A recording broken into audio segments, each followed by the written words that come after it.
So welcome back to Ring B. Evening session about to get underway at the Hala Legionów in Kielce. It's the 2021 IEBA Youth Men's and Women's World Championships. And in this session, we have got the light welterweights and the middleweights. We were scheduled to have 15 bouts. We've actually had 3 bouts declared walkovers. So the first one is a fight between Harutyan Akokokian, that top one there, that's going to be a walkover. So the Armenian will go through. Unfortunately, Yula Wakita was unable to take part.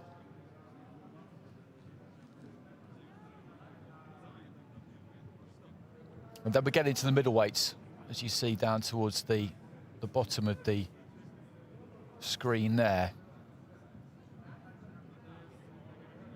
And that fight between Ilyas Ben-Lami and Marcel Mangold, that's a walkover too. Mangold goes straight through from that one. And at the bottom, Nikolaos Antonopoulos, he goes straight through because Anthony Vivero of Ecuador unable to take part. So 15 fights trimmed down to 12. Still plenty of action to get stuck into. Had a really good afternoon session. Had some very, very good fights, particularly the one between Alaverdiev and Vinci Guerrero at light heavyweight. Check that out when the individual fights go up on IEBA's YouTube after the completion of the session. Probably sometime later today. They're putting up all the individual fights as well as the entire session. It's just such a good fight, that really worth a look. Plenty of them were. Ladies and gentlemen, in the ring B, in the fight number 161, men's 64 kilogram, win by walkover from Armenia, Harutyan Akobokian. And we have the second fight, and please, into the bout number 162, 64 kilogram men's, to the red corner from Turkmenistan, Zantoro Tashiev. So our first fight at 64 kilos this evening. Here is Zantoro Tashiev heading for the red corner, boxing for Kyrgyzstan.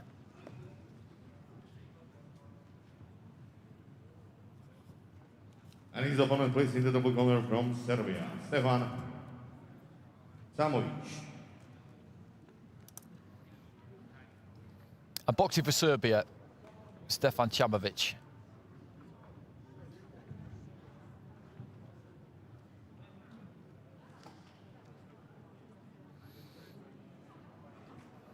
And the judges of this bout, Jordan, Poland, Guatemala, Armenia, Latvia, and the referee from Mongolia, Mr.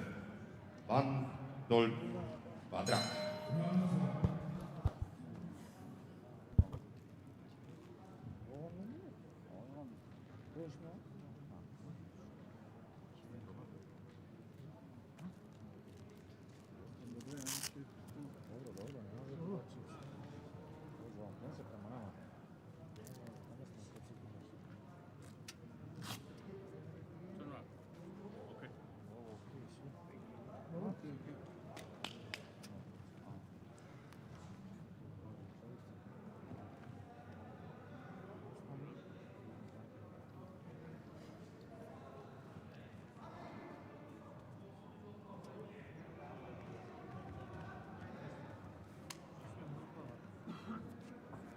So Tashiev of Kyrgyzstan in the red, Samovic of Serbia in the blue.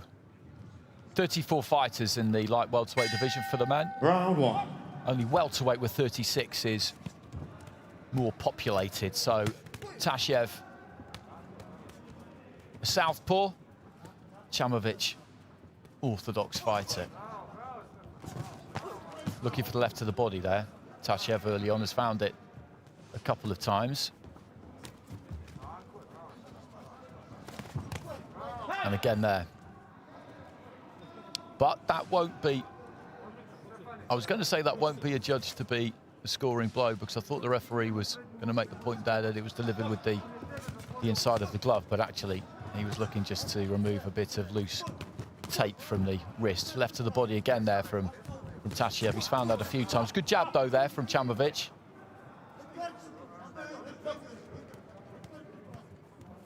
Just tapping those lead hands. Right hand to the body, and then he just moves straight in there, Chamovic. Left to the body from Tasiev.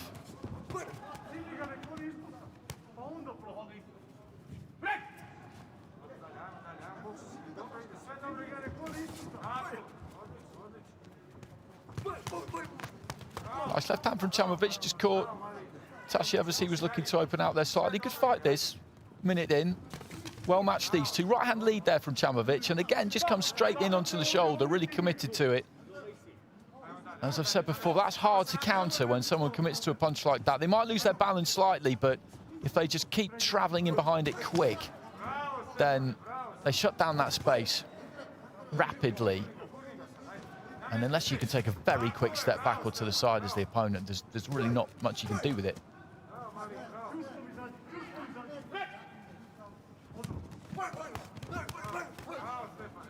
Neat little combination on the inside there from Tasiev. Keep your head up.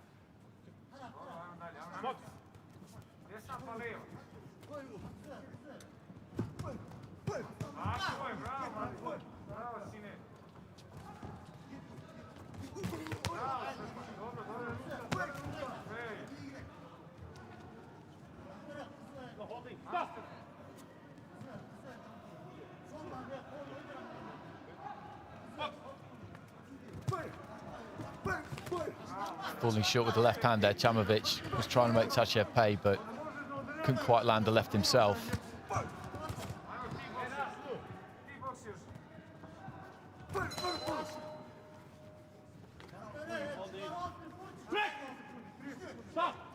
Break. Step back. Hey, listen. Break, step back. Box.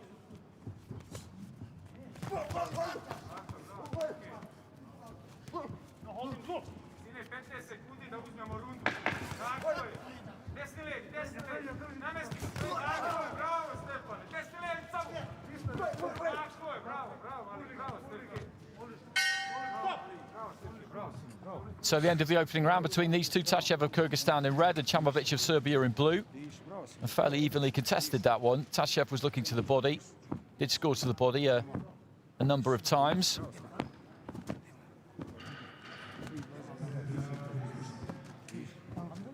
Split scoring, 3 judges going for Tasiev, 2 going for Chamovic. I'd have been Tasiev myself, I think. But as I said, they were evenly matched. There wasn't a great deal between the two of them, so that set up nicely.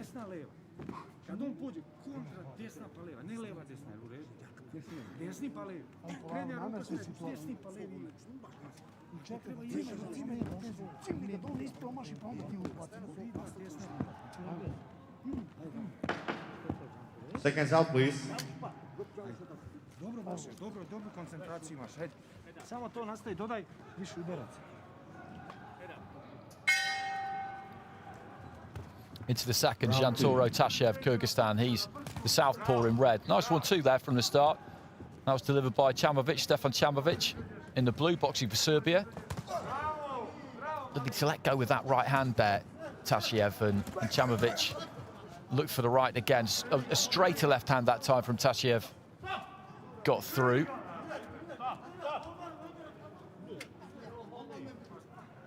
Referee saying that Chamovic was holding there. They're very hot on holding, the referees. It's a good thing because it means that you get more action. The fighters are just discouraged from taking time out of the bout to try and nullify any threat that their opponent has.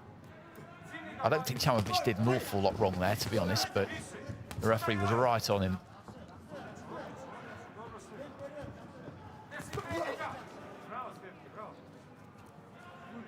And that's why he raises his arms there, just to make it absolutely clear that he's not doing any holding. But when he throws punches like that, as I said during the first round, quite often he'll throw that single shot and then just move right in behind it, get onto the shoulder and tie his man up.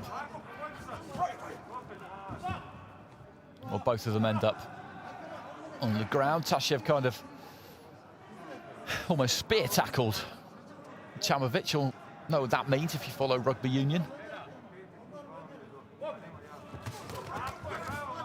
Led with the right hand to the body there, Chamovic, and then followed up with a left. He's quite unorthodox at times in the way he launches his attacks. Nice right hand there from Tasiev, and I think Chamovic feeling that Tasiev came in a bit low with the head there.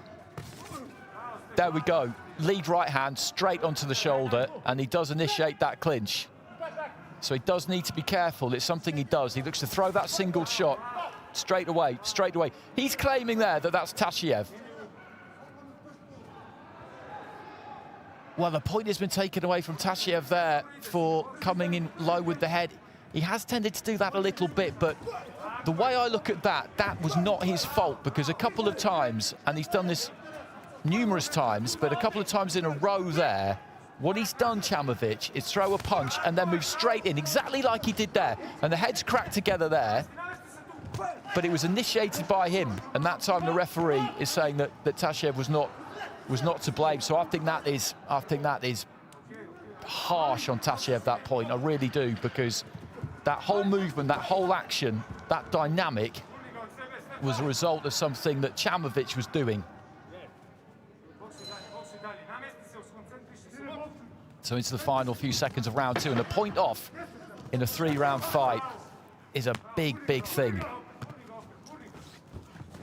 Well, there goes the bell at the end of the round. So that's a real talking point for me, because, as I said, Chamovic had been spoken to about holding, and you throw that single shot, you steam in behind it, you wrap your man up, and that's what he was doing. He did it 2-3 times in a row. The final time, he came in straight, the heads cracked together, and we saw what we saw. So Chamovic has got that one with 3 judges, and then with a point off as well, that gives him clear water with two judges. He's out of sight with 2 judges, really. He's got to hold on to that 19-18. So this is not over. Not by any stretch, but he needs that one card to hold on to that one card, that narrow card rather. Seconds out, please. Whereas he has got to turn it around. Tasiev has got to turn it around. Third round.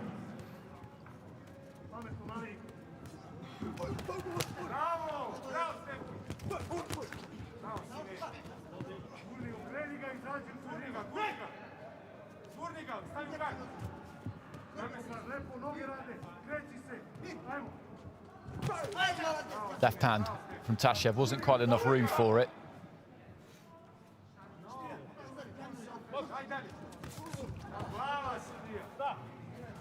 Bit messy.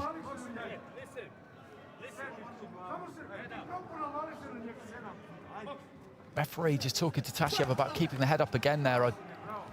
Well, it is what it is.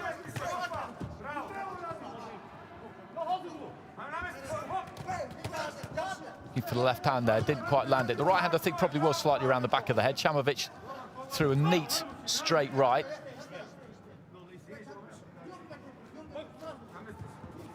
I think he's quite clever, Chamovic, with his reactions at times.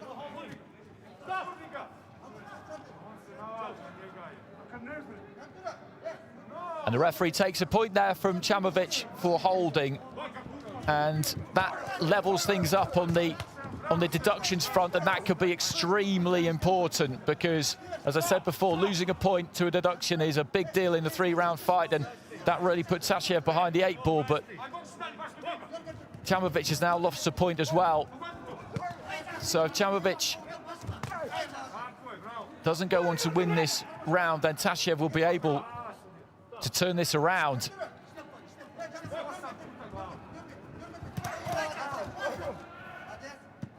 And Chamovic, as I said, by virtue of throwing those single punches, moving in, grabbing hold of his opponent, that is holding.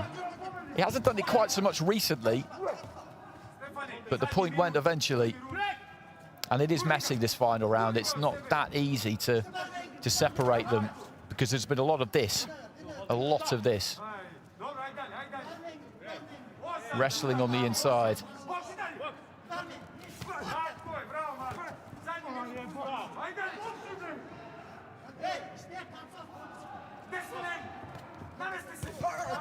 There again, he throws that single shot, Chamovic, and moves in behind it. Tashev stands his ground there. That's all he's really doing.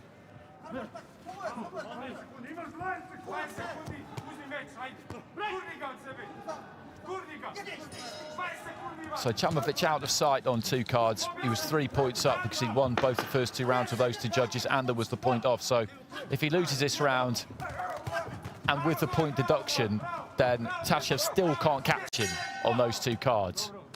So it's all about the other 3.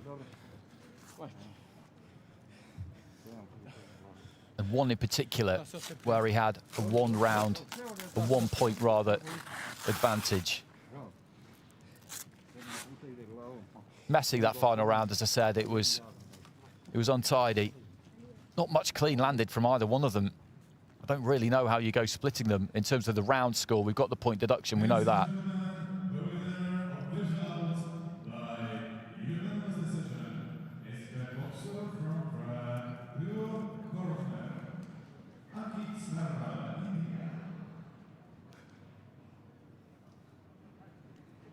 Ladies and gentlemen, and the winner of bout number 162 in the ring B in this 64-kilogram man, win by points with split decision. From the red corner, Zantoro Tashiev, Kyrgyzstan. And Tashiev gets it. 1-1 with the warnings.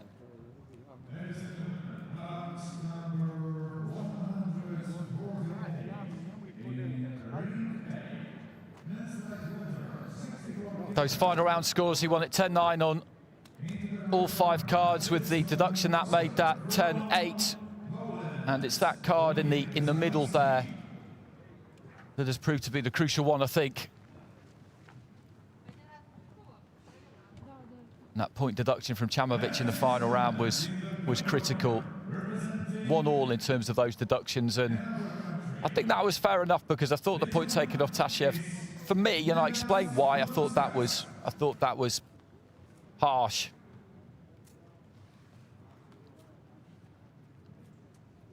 And now, ladies and gentlemen, we got about 163 in the ring B men's water weight. Please into the red corner from Russia, Mikhail Zainabidov. So this is Mikhail Zainalabidov of Russia, European youth champion. I've heard about him, I've heard plenty about him over the course of the few days that we've been here. You speak to people from different nations and they're always going to talk up their own fighters, of course, but... Please into the blue corner, his opponent from Colombia, Carlos Santiago Sanchez Moreno. Zainalabidov has walked the walk. He's won that European youth title. So from Colombia here, heading for the blue corner, Carlos Santiago Sanchez Moreno. The judges of this bout, Slovakia, Sri Lanka, Israel, Korea, and Azerbaijan, and the referee from Poland, Maciej Jurków.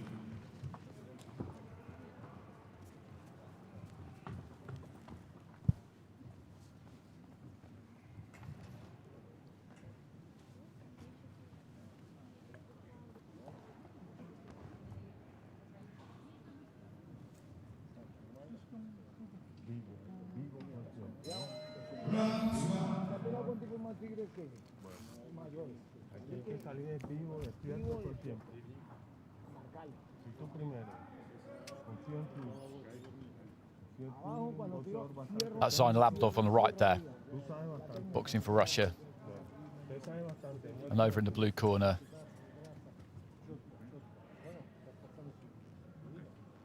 Carlos Sanchez, I think he would go by. They've given him the full treatment in terms of the name. They've put down all the given names that he would give it.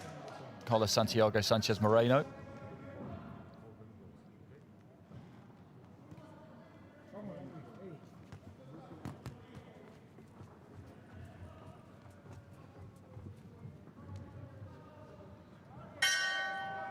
Round so one. 64 kilos, Zainalabidov of Russia, the European youth champion, in the red there, and Carlos Sanchez in the blue.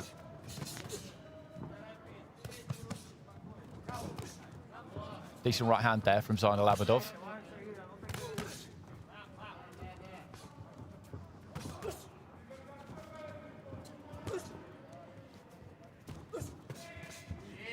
well short with the right hand there, Zainal got his shape back together nice and quick. Right hand came in from Sanchez. Jab just snuck through the guard there from Sanchez as well.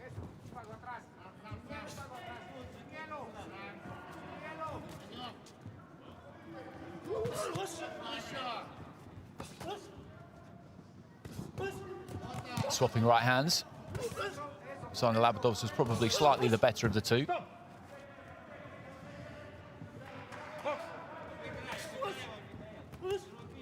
Nice jab there from the Russian. Saw the head snap back of Sanchez.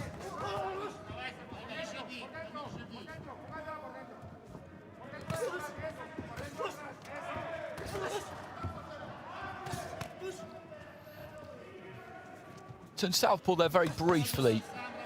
Sanchez was kind of standing square for a second there. Combination coming in there from Zainal. Just heating up this into the second half of round one. Good fight, though. Left hand there from Zainal was bang on the belt line. I don't think the referee was in the right position to see it, or he might have had a quick word about low blows. As soon as you stray near the border, then the referees will generally have a quick word.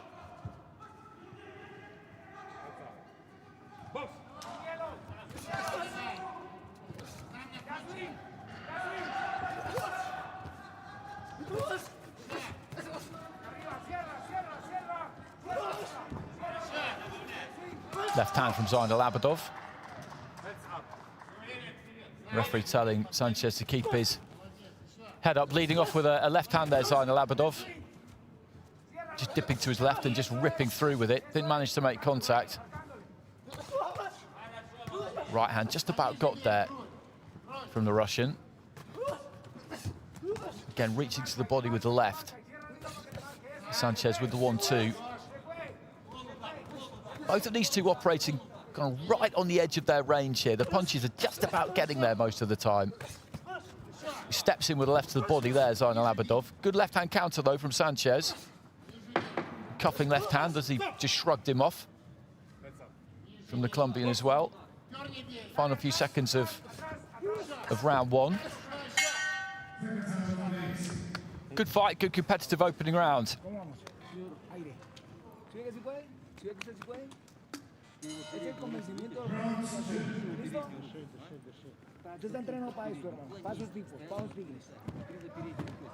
And split with the scoring, that doesn't surprise me. 10-9s in favour of Zainal from Slovakia, Sri Lanka and Korea, and the other way for Israel and Azerbaijan.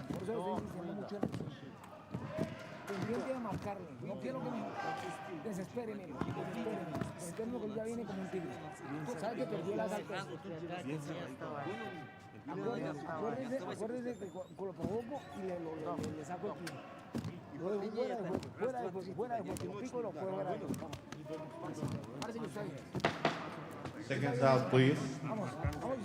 Be interesting to see in this second round if either one of them just commits that little bit more, just gets those feet slightly closer.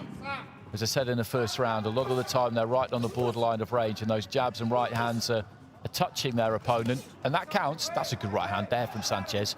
He did step in a little bit more with that one, as did Zainal there. Chances are, signs are here that they're going to do exactly what I suggested they might. Left hand to the body there from Zainal, and just commit a little bit more, step into their shots more. Look to really try and punch through that target rather than just reach it.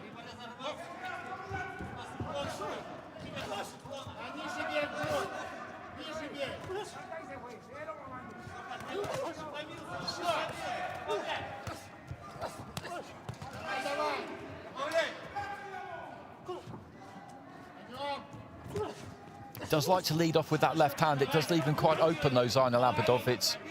It's a dangerous shot. You can see it coming because he has to really open out for it.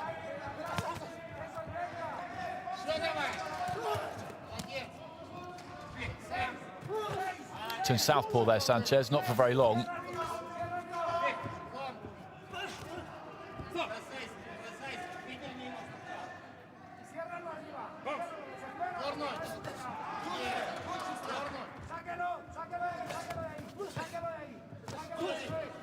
Nice jab there from Sanchez, and Zainal Abidov was trying to move in. Got hit with the jab. It wasn't rock solid, but it was solid enough. Just caused him to lose his balance. And when that happens, he's got to take a step off, reset, go again.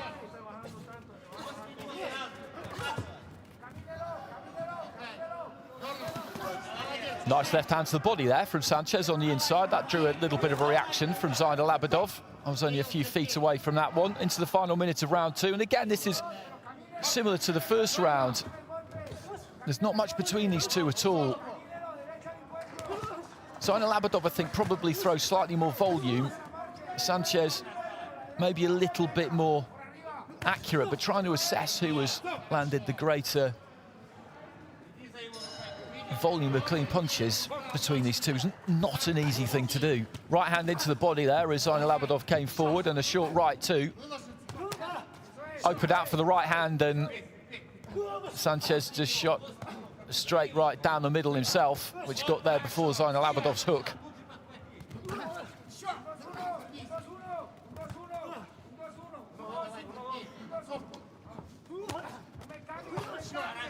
Good left hand to the body there from Sanchez, and a short left as Zainal Abidov is closing in.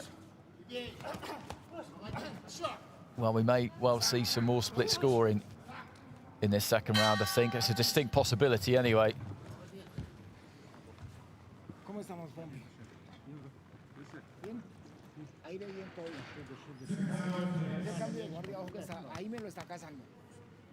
Y no quiero que me lo case, ¿listo? No me haga el cambio de guardia. El tipo viene,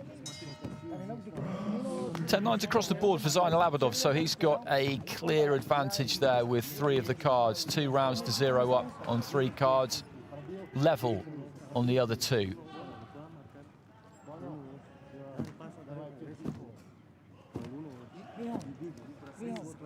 El día es hoy, no hay mañana, el día es hoy. Vamos, párese, usted está preparado para esto. Usted sí está preparado para esta vuelta. Haga, bueno, inteligente. Usted está para esta vuelta. Seconds out, please.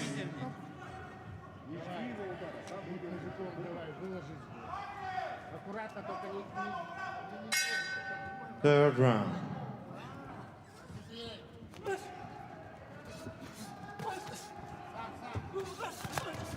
So third and final round, Mikhail Zainal Abidov of Russia, European youth champion in the red. Carlos Santiago Sanchez Moreno of Colombia in the blue. And he's got it all to do, the Colombian, in this final round, because Zainal Abidov is 2 rounds up on 3 of the cards, the other 2 even. So Sanchez Moreno has got to make sure he wins this round, and he's going to need to win it big too, because he'll have to score a 10-8 with one of those 3 judges who's currently got him 2 rounds down. Long right hand there from Zainal Abidov. Just disturbed the features of Sanchez. And the Colombian just pouring everything into this that he possibly can at the minute. It's been fought at a really good pace, this, from the very beginning. It's been hot.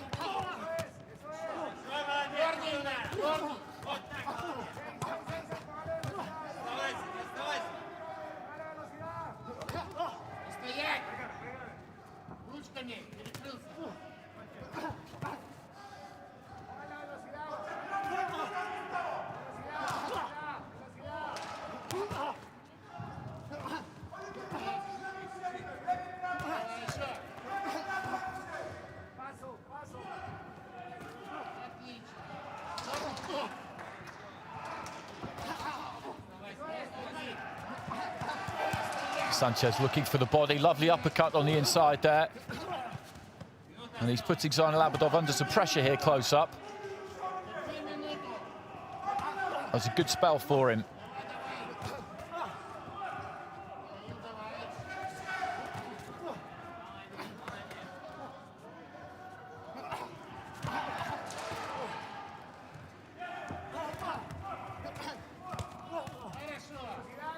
Again, the uppercut there, this time from Zainal Abidov with the right hand. These two just staying right on top of each other until the very end.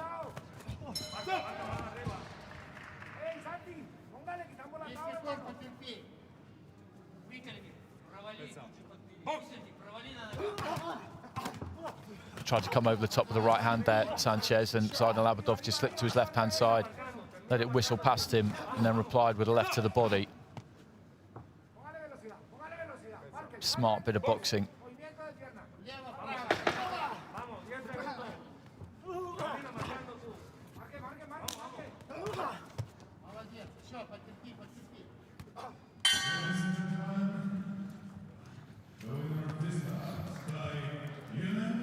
Good fight. As I said, good competitive fight all the way through. Zayn Al-Abidov is going to win it because he had a 2-point advantage on 3 of the cards heading into that third and final round, and there's no way that Sanchez has been able to turn things around to the extent that he needed to, because he needed a very dominant round in that final round. Not just to win it, he needed to win it big.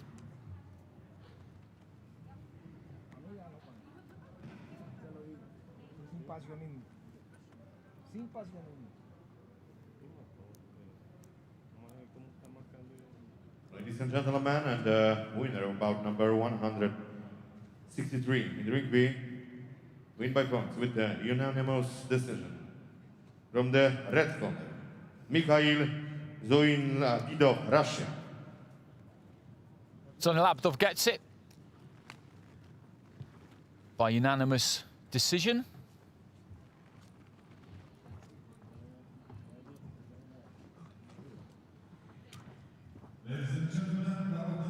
And split scoring again in round 3. Rounds 1 and round 3, we had split scoring. Round 2, Zayn Al-Abidov got it with all 5 judges. And that just shows how close that was. 29-28. 2 rounds to 1. All 5 of our officials at ringside.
Ladies and gentlemen, we have the bout number 164, men's welterweight in the Ring B. Please into the red corner from Estonia, Matvey Starikov.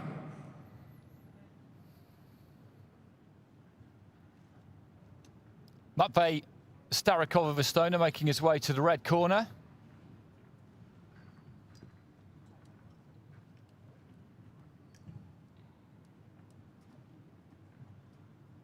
And please to the blue corner his opponent from Iran, Amireza Shekari. And boxing out of the blue corner for Iran will be Amireza Shekari. Whoever wins this will face Zayn Al-Abidov, who we've just seen in the next round.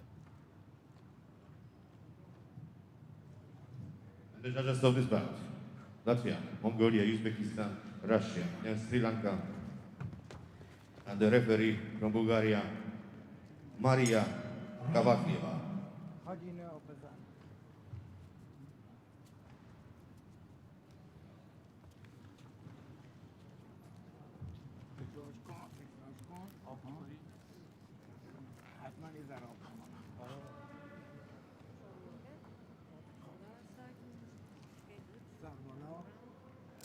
It's possible this more little to make.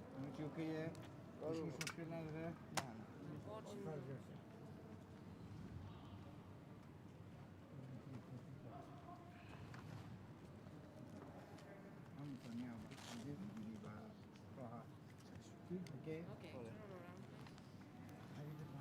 Brought a team of 7. Iran, Estonia, 5 boxers.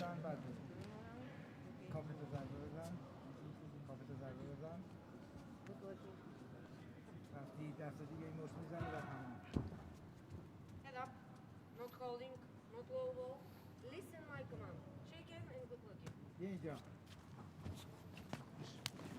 So Starikov of Estonia in the red on the right of your screen there. On the left, Amirreza Shikari of Iran. Round one. Still in the light welterweight division here, 64 kilos.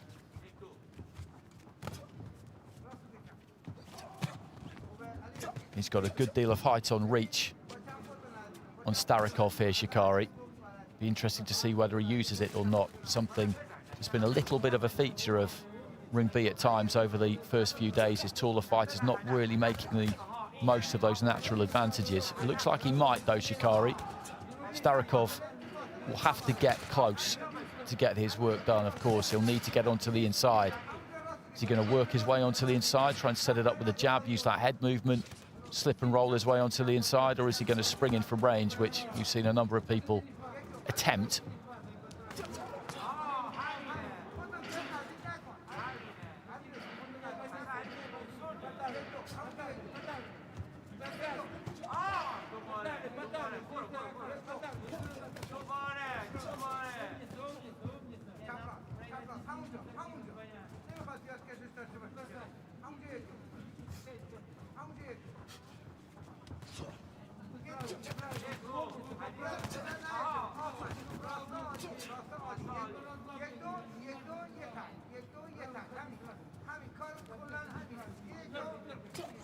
Jab there from Shikari. Didn't make full contact. Right hand on the inside. And Starikov, same kind of story. Midway through the first round. That's a nice combination from Starikov as Shikari came forward.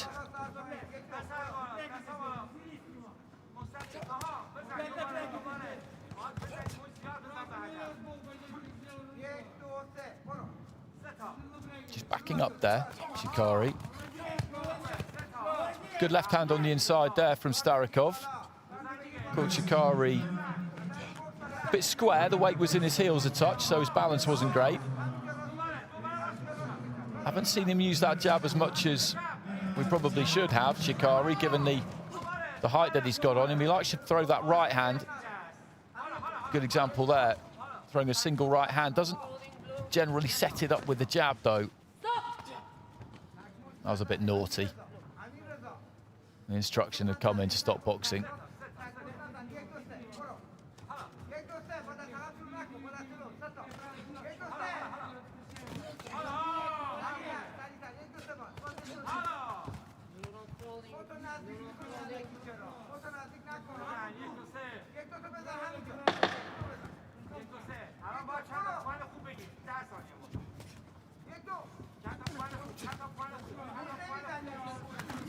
On a few seconds of round one, Starikov launches a big one over the top with his right hand.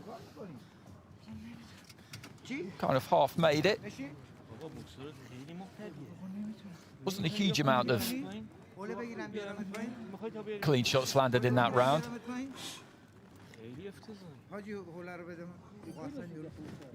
Shikari gets it with all 5 of the judges at ringside. He was the busier of the two.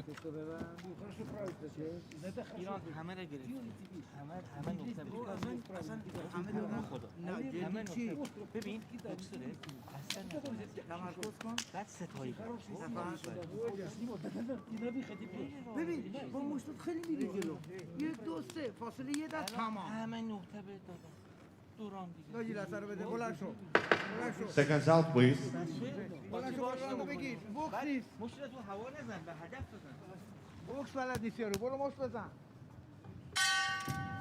Round two. So into the second. Amirreza Shikari of Iran in the blue swept the board with the judges in the first round, 10-9s from all 5 officials at ringside. In the red is Matvey Starikov of Estonia. Just using the jab there, Shikari. A great potency on it though. Starikov just moves in. And that time rather rushed his man back towards the ropes.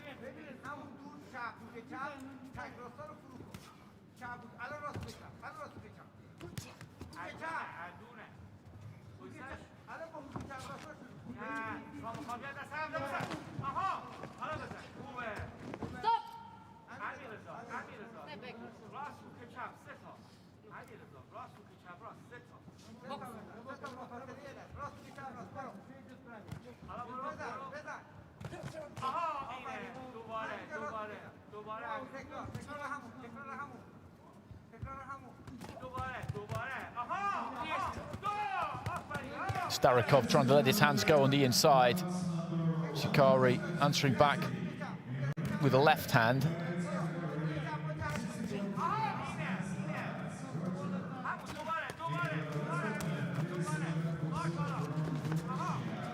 Shikari just trying to pursue Starikov towards the red corner. Starikov coming forward a little bit recklessly that time, but did score, landed a couple to the body. Jab from Shikari. Flicks with the jab, doesn't really put too much on it. 1-2 just fell short there for the Iranian.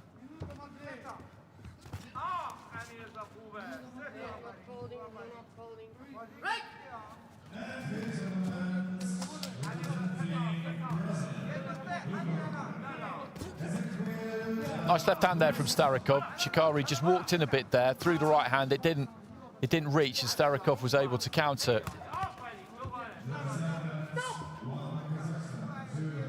When he's got onto the inside, Starikov, the main problem he's had is that he's got too close, because he does have to get up close to do his own work, really. But when he's got up there, just like there, he shuts down the space. He's right on top of Shikari. He's too much on top of him, and he just hasn't got room to get those arms free most of the time.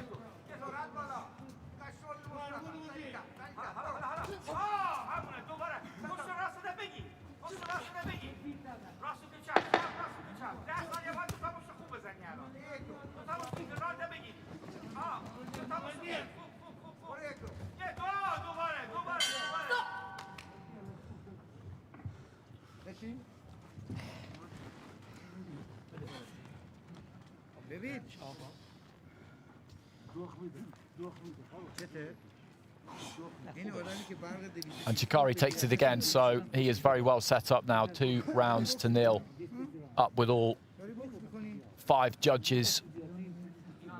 And he's just had the better of it over the course of the 2 rounds. Starikov has not been out of it. He has had some success, but Shikari has just been able to better him. He's used that reach advantage at times. Flicking out that jab just keeps Starikov busy. Hands out, please. That was better from Starikov as he closed the gap down there. Third round. So into the 3rd and final round, Shikari in the blue, boxing for Iran, is on the brink of making it through to the next round here.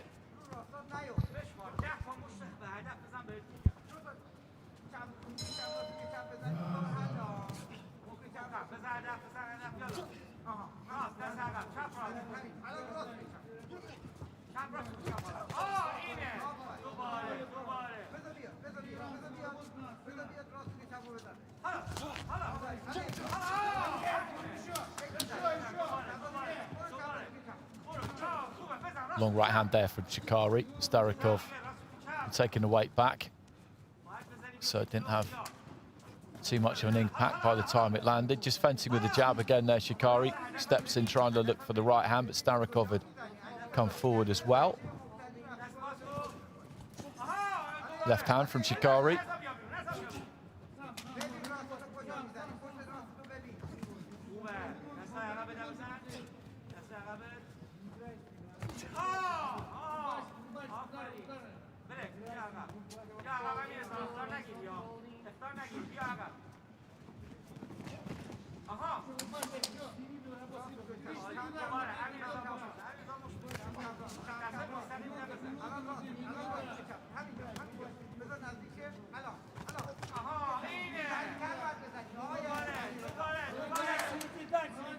Starikov just finishing that combination on the left hand.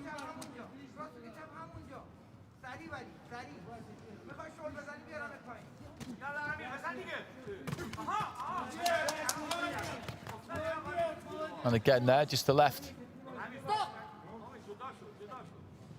clipping Shikari slightly, brought applause from the Estonian corner.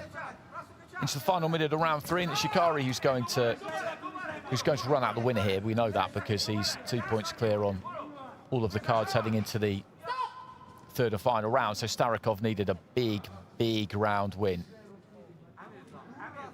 And that is not what has happened. The Estonian has put everything into this. I think this is the kind of fight that he'll learn a lot from.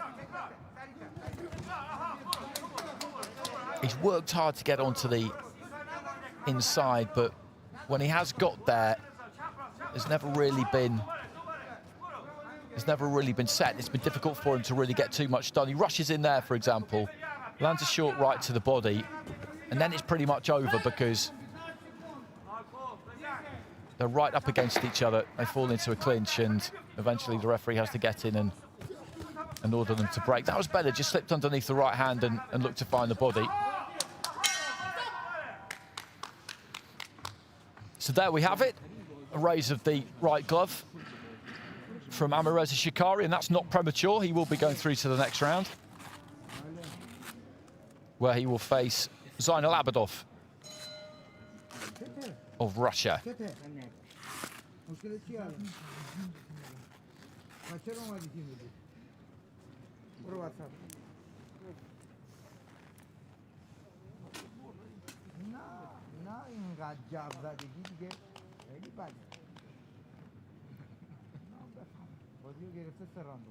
Ladies and gentlemen, in about 164 in the ring B, win by points with unanimous decision. From the blue corner, Amireza Shikari, Iran. So there we go, Shikari gets it. One judge going Starikov's way in that final round. The Mongolian official at ringside gave him that round. That was the only round he got on all 5 of the cards over the course of the 3 rounds. It wasn't completely outdone, though. It was just one of those contests where Shikari just had a bit more than him in all departments, really. And that's why he's won that with something to spare.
And now we have about number 165 in the ring B, men's welterweight.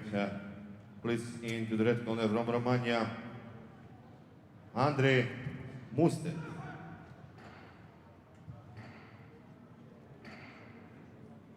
Our next fight at light welter, this is Romania's Andrei Mustet. Boxing out of the red corner.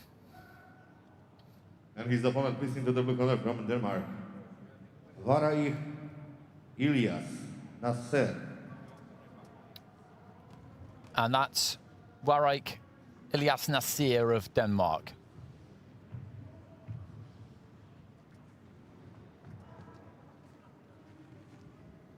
And the judges of this bout, Poland, Ireland, Guatemala, Jordan, and Mongolia, and the referee from Turkey, Mr. Yesa Sina.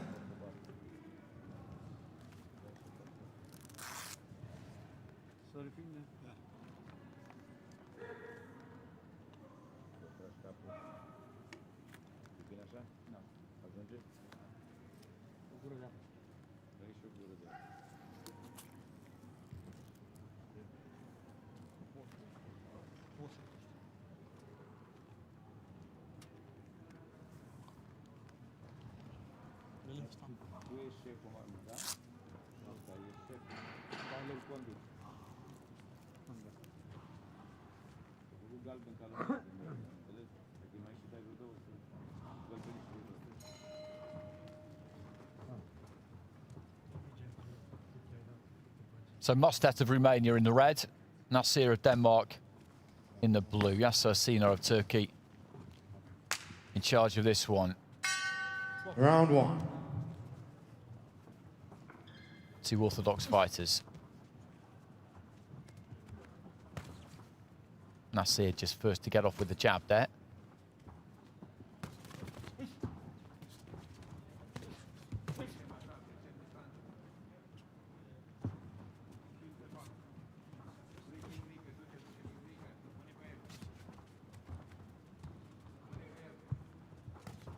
Just trying to fake with the front foot there, Mostet. See if he can draw something from Nasir. Quite cagey opening to this one. Both just on the edge of range there, trying to see if they can draw something from the other, seeing if the other will commit and leave them with any kind of an opening.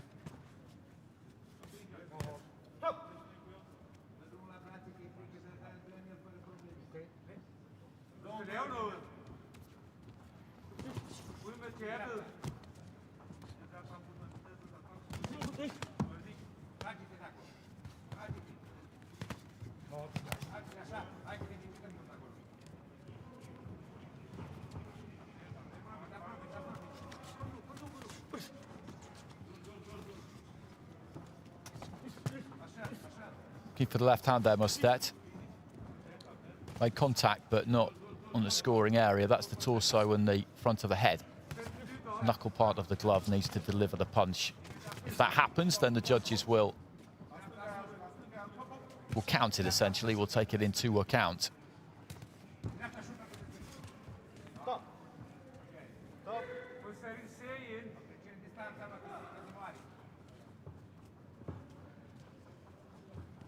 Just flicks that lead left hand up every now and again. Mostet. Nasir came over the top with the right hand there and landed it. Short right hand on the inside from Mostet was the decent shot. Probably the best of the round so far into the final minute.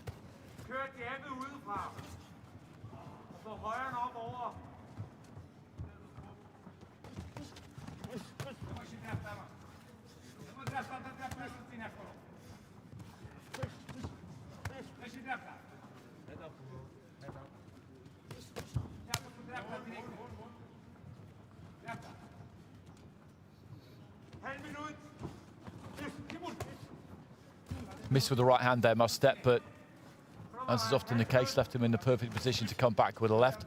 Shot to the body there, though, from Nasir. Little poking jab also got through. Right hand from Nasir.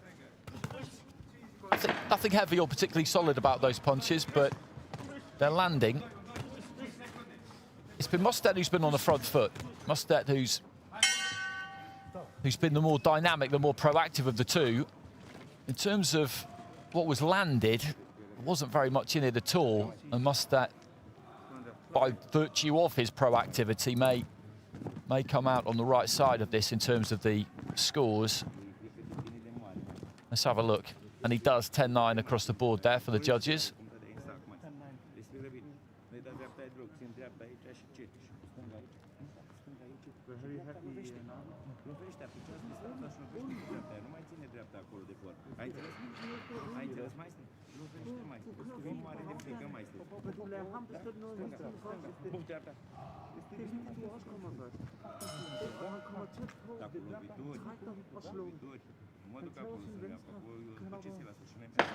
It's a good jab right hand that from Nasir. Right hand comes back there though from Mostet. And as I said, in terms of what landed in that round, that was tight.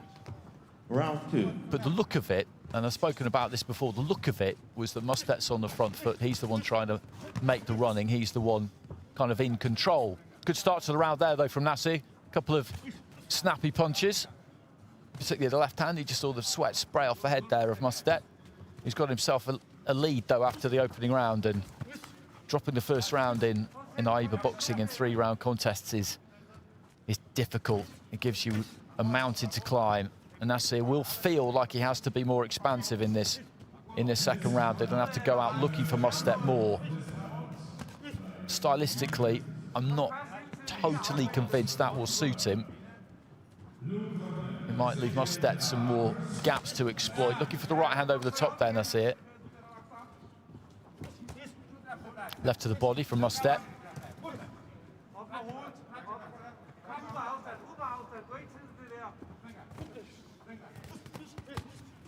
Right hand from Nasir. Made contact with the side of the head.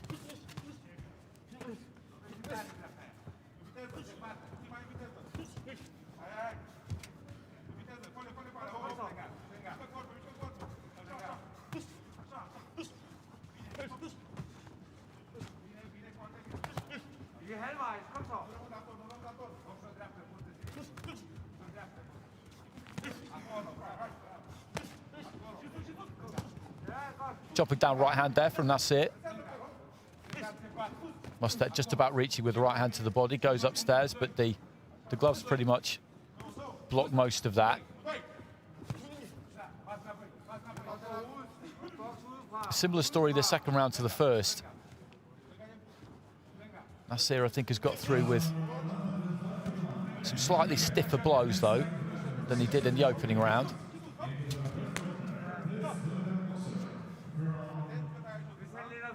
And he needs this round, the fighter in blue, representing Denmark, to try and even things up going into the third.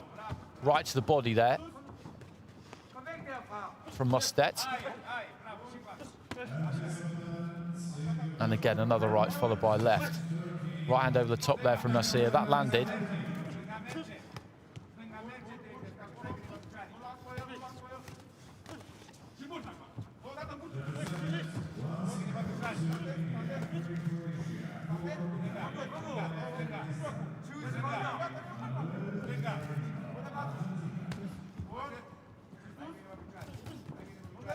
One-two there from Nasir towards the trail end of the round here. And then a right hand in on the angle. And as I was saying, it's got the same look about it, the fight this second round. It's Mostet on the front foot, driving the action. Nasir, they did some good work in that round. I think some more eye-catching punching than he did in the first. He needs this round on the scorecards.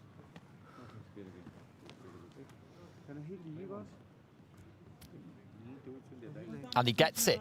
He gets it. 10-9s with 4 of the judges. So those 4 cards tied up at 19 apiece.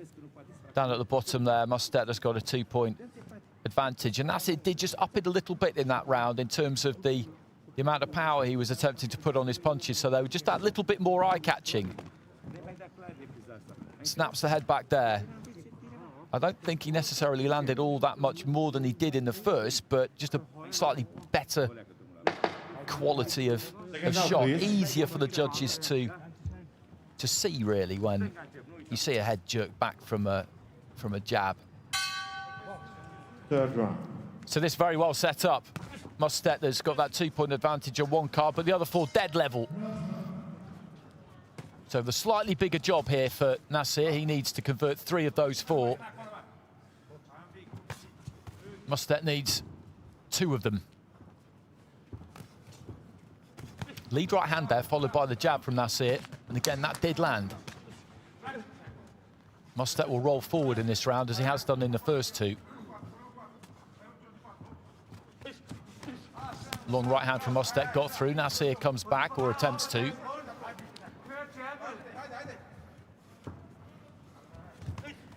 Left hand to the body there from Mostet. Right hand on the inside there from Nasir was a good shot. He just took half a step back and timed Mostet on the way in.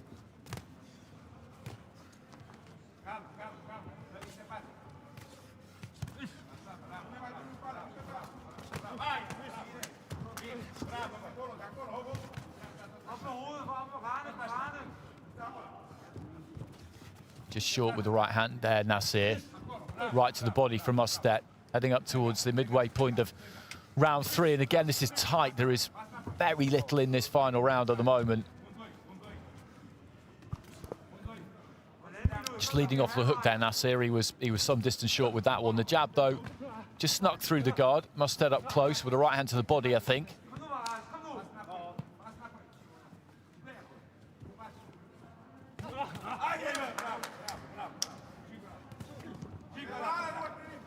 Sneaky little combination on the inside from Nasir, then a short left hand. Jab though from Mustad, heading up towards the final minute. I wonder, will we see one of these two really trying up the tempo? You'd imagine so. I'd have thought that would come from Mustad. I think Nasir just kind of boxes how he boxes. I don't think it would really suit him to try and up the pace. He's got a nice rhythm about him. He just needs to trust in what he's doing, I think. As I said, this is still very, very tight. At this stage, if I had to go one way or the other, I might just about veer with Nasir again. Like the second round, I think he's just done the slightly crisper work of the two, has found the target a bit more often.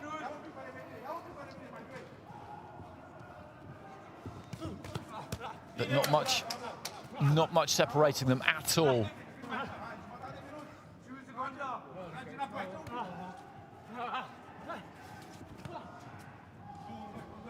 And although it's never really exploded, this fight, it's been boxed at a good tempo all the way through. Nasir looking for the body. Mustad still coming forward there. Final few seconds. And I wouldn't like to say which way this one will go. We know that Mustad's got one card in his pocket because he was 2 points up with the one judge going into the final round. But the other 4 cards were level, so he needs 2 of them. Nasir needs 3 of them. As we look at the replays, it kind of illustrates how that round played out. It's very tight. Personally, I might just go with Nasir.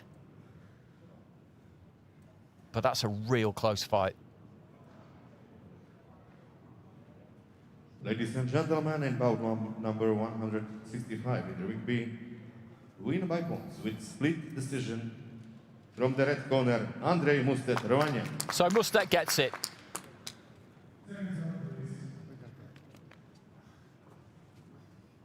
(29-28) and 30-27, a 4-1 split. And on those level cards, he got 3. He got 3 out of 4, so that's proved to be the difference for him. Sadie Duffy going Nasir's way in that final round. There was very little between them in that final round, very little between them in the whole fight. It was a question really of similar dynamic to a fight we had earlier on. You've got one fighter on the front foot. You've got the other who's more boxing off the back foot.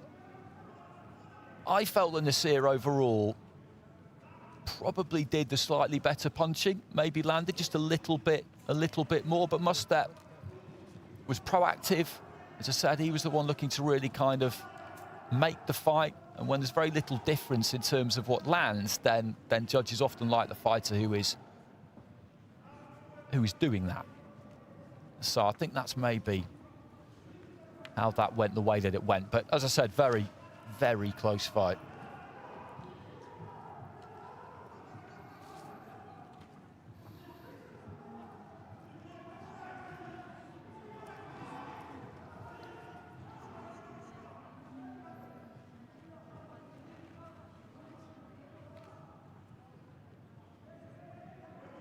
Now we have the bout number 166 in the ring B, men's welterweight,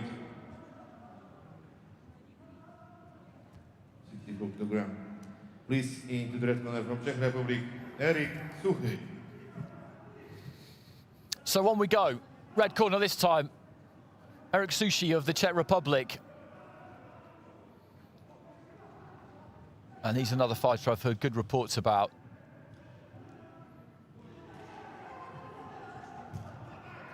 And please into the blue corner his opponent from Finland, Jare Niemelainen. And boxing for Finland in the blue corner, Jare Niemelainen. Little wink for the camera. It's a great stage for the fighters, this. Great setup, just emerging from that archway. Shame there are no spectators, of course, but we've been saying that for a long time now. And the judges of this bout, Slovakia, Israel, Korea, Sri Lanka and Azerbaijan, and the referee from Ireland, Davi Sadi.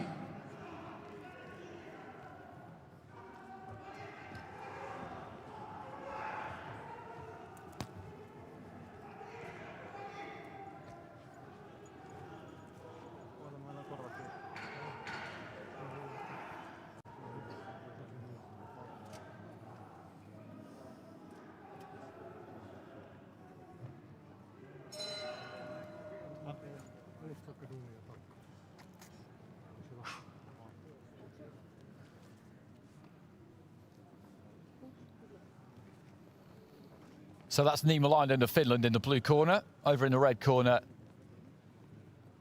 boxing for the Czech Republic, is Eric Suchi.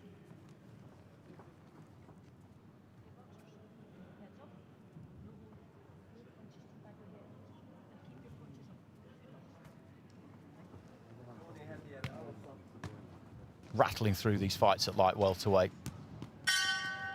Round one. So two orthodox fighters here, and Niemelainen didn't waste any time there, just stepped in and looked to try and rattle off the left to the body.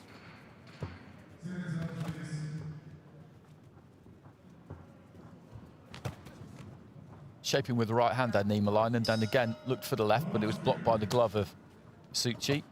Right to the body from Niemelainen. Nice quick punch.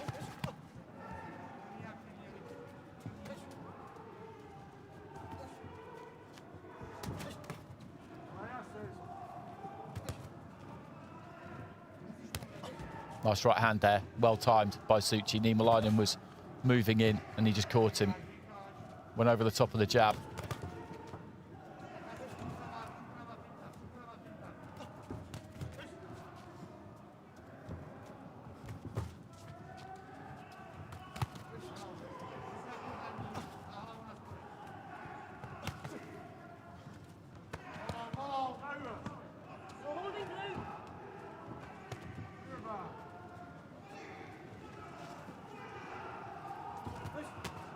One-two from Suchi, just slipped over the shoulder there of Niemelainen, who aims a big swinging wide right hand, which Suchi saw coming from a way back. Suchi trying to jab his way in there as Niemelainen was backed up to the ropes, but the Finnish fighter did well there, adroitly just moving to his left-hand side. Suchi, for a tall, long-limbed, rangy fighter, does do what you would expect him to do. He does look to try and jab his way and set up the right hand with that jab. But there's a lot of movement. Maybe a little bit too much movement. Possibly for both of these. They're not really set when they throw. It's a pretty common characteristic of amateur boxing, but I think Suchi in particular, if he moved in just a little bit more smoothly with that jab right hand, I think he'd have a better chance of hitting something. He doesn't necessarily need to land that jab to the head. He just needs to hit something. If he hits a shoulder, chest, whatever it is, then it'll just take Niemelainen off balance, slow him down, make it more likely that he'll land that right hand.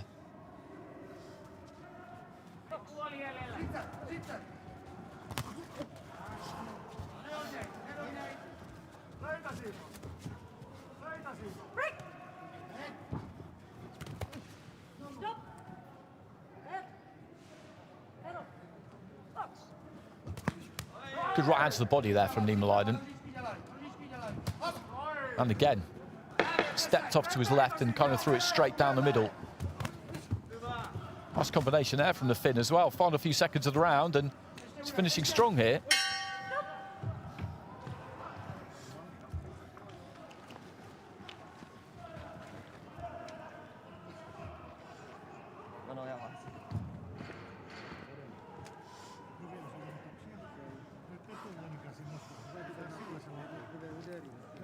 Split scores, Suchi getting it with Slovakia, Israel and Azerbaijan, and Korea and Sri Lanka going for Niemelainen, and that's a fair reflection of how that went, really, because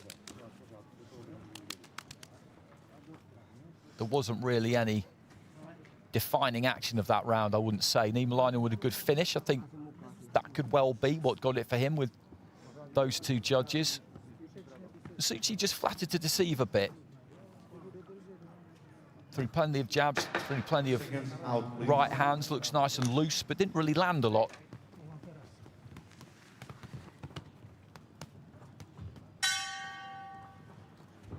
Round 2.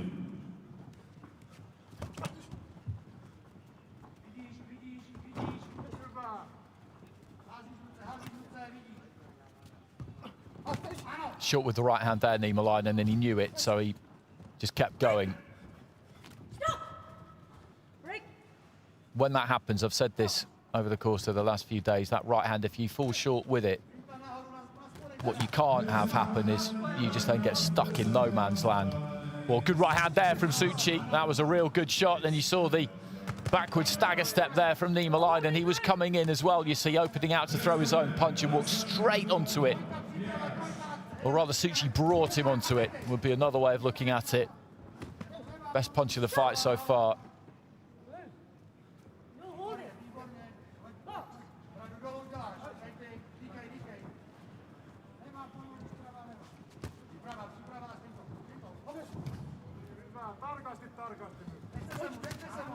Swapping right hand, Suchi has got the stiffer one.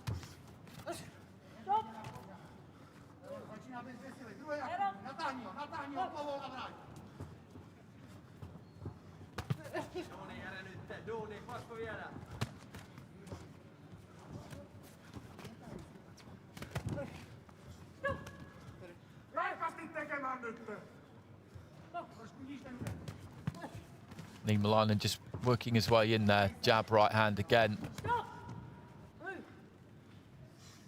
His balance was off as he came in.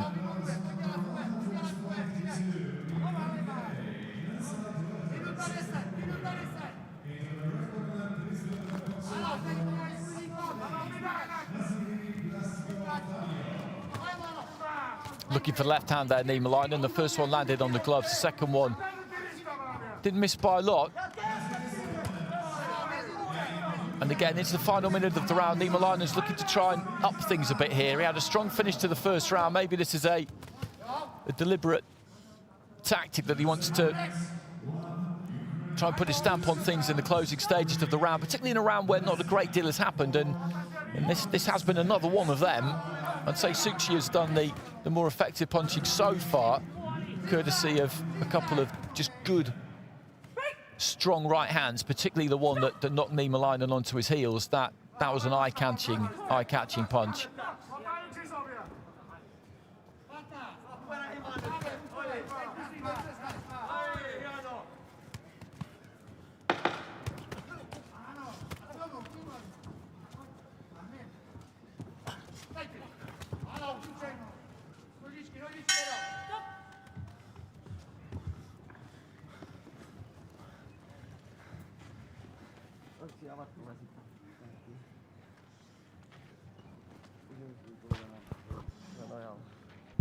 They are low, those stools. It's quite a long way to go down. So Suchi gets it 10-9 on 4 of the judges' cards there.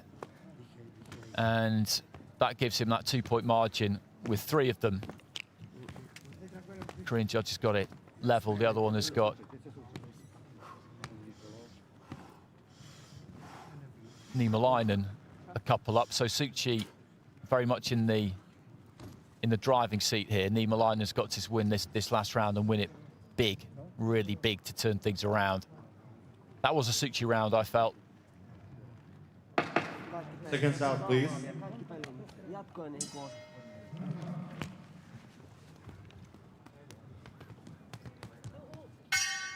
Third round.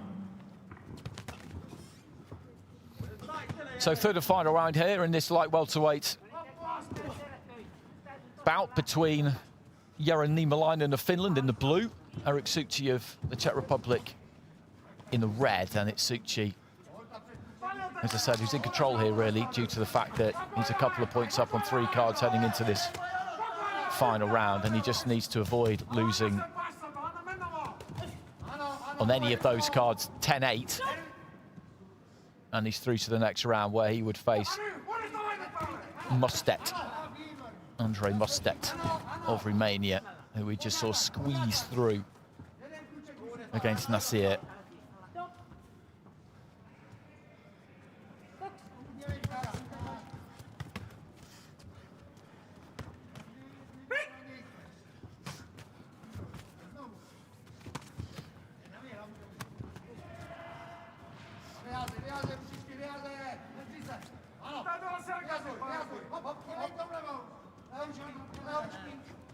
Bit tentative with the jab there, Suchi.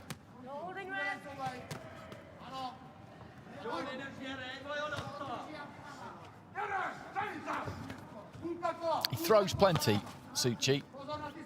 As I said earlier on, I think it might be helpful if he just slowed those feet down a bit, set them a bit more when he does throw, because there's not really much on a lot of these punches. Nothing particularly fatal about that in international amateur boxing, but he does miss a lot, and I think that's because he doesn't really have that kind of solid base to punch from a lot of the time.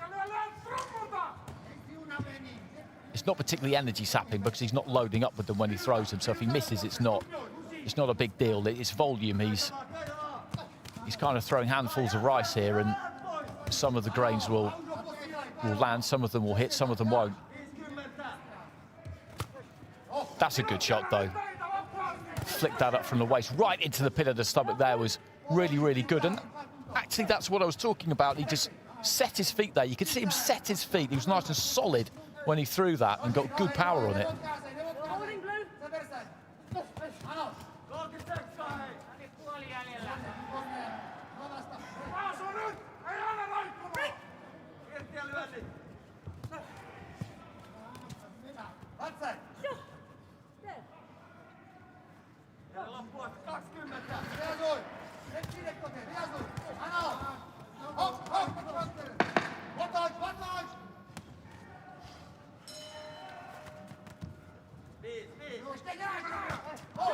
Big right hand aimed there by Niemelainen. Shoelaces come undone there for Suchi. So these to get a little bit of a breather. Not long remaining in this one now. And it's the man whose left foot is inside that boot who is going to place both feet into the next round. There goes the bell. So Eric Suchi of the Czech Republic in a red there. He will advance to the next stage because he was 2 points up on 3 cards going into that final round, and he just needed to avoid a heavy round defeat, which he most certainly has done.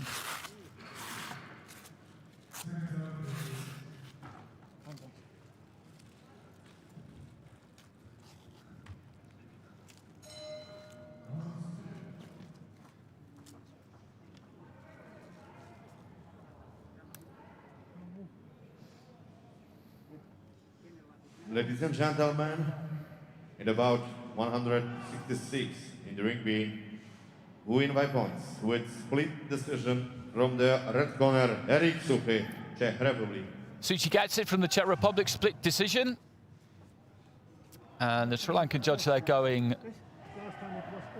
the way of his opponent, Niemelainen, the other 4 finding in his favour.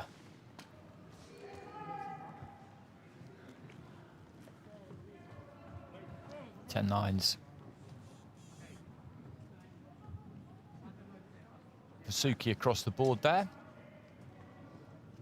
So 3 scores of 3 rounds to 0, 1 of 2 rounds to 1 for him, and that other one 2 rounds to 1 for Niemelainen.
Now we have the bout number 167. 64 kilogram men's in the ring B. Please into the red corner from Ukraine. Bozor boy Matyakubo. So 2 more fights in the light welterweight division. Heading for the red corner here is Bozoboy Matyakubov, boxing for the Ukraine, Uzbek-born. And he comes with a good reputation.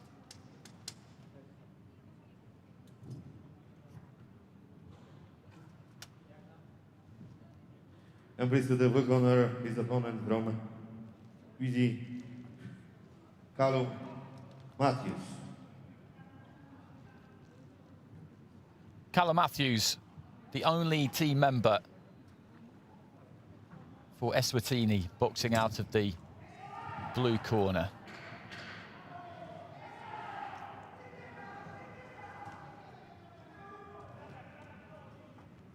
The judges of this bout: Armenia, Poland, Mongolia, Latvia, and Uzbekistan, and the referee from Bulgaria, Maria Kavakieva.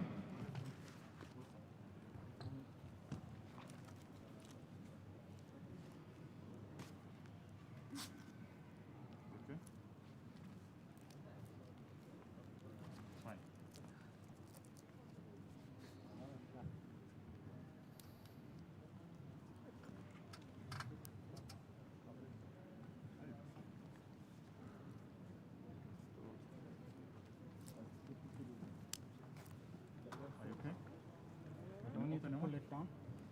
Is that right?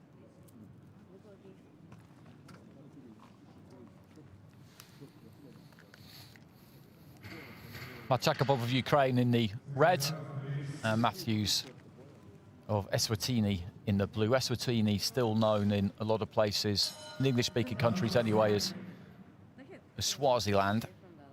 But you see the lettering on the back of his vest there is ESW, so I will stick with Eswatini. Not logo. Listen my command. Shake hands and good luck. Good luck, man.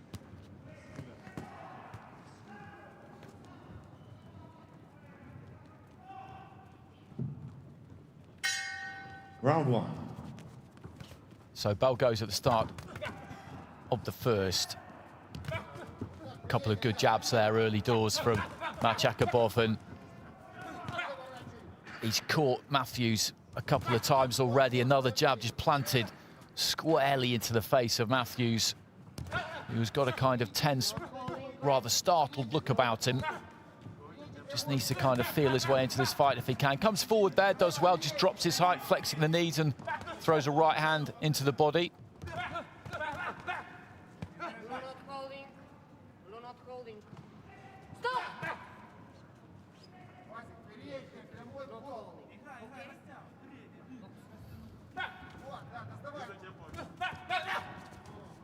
Looking for the right hand off the back of the jab there. Matyakubov didn't quite get it. Good hands on the inside there from the Ukrainian.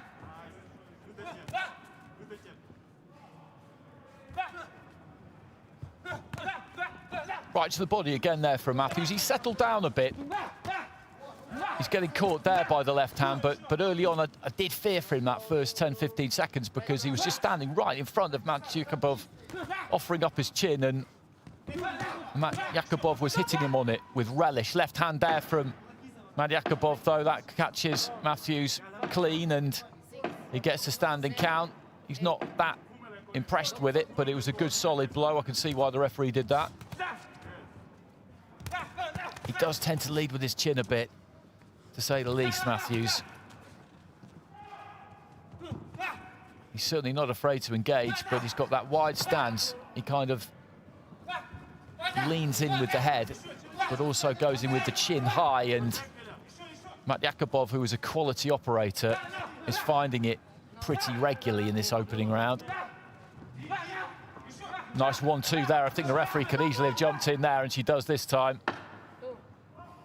That's another standing count. He's brave here, Matthews, but I'm afraid he's a bit out of his depth.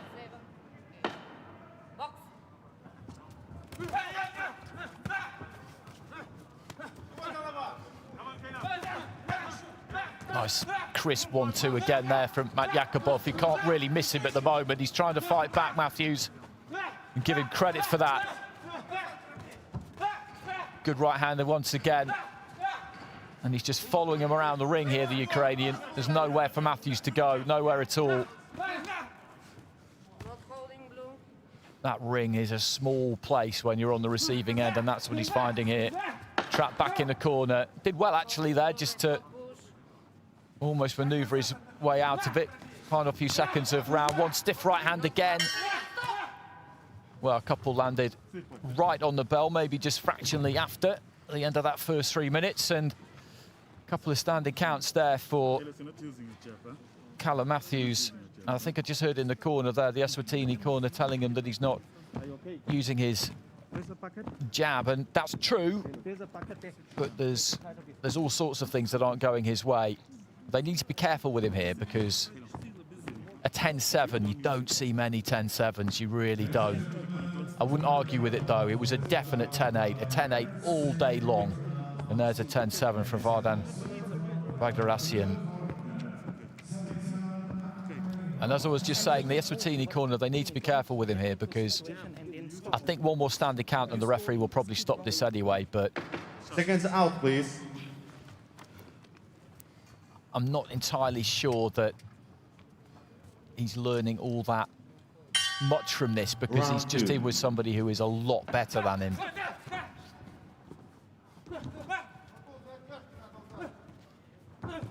Tried to jab, the corner did ask for the jab.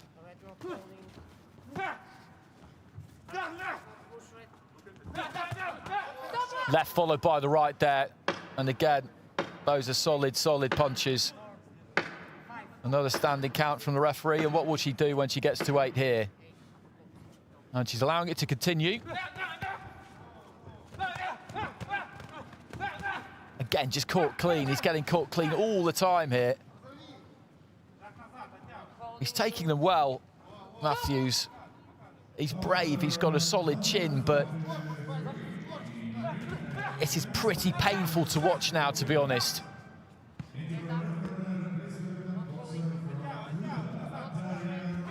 Matt Yakubov just shrugs him off and again just pins him with the right hand. Goes to the body this time. And the referee gives another standing count and she waves it over, and that's the right thing to do, because Callum Matthews was getting a beating. That's the only way to describe it. Gets a pat on the back from the trainer there.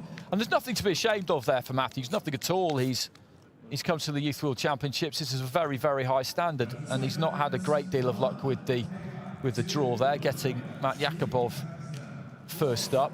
He was a quality operator. He got hit with a lot.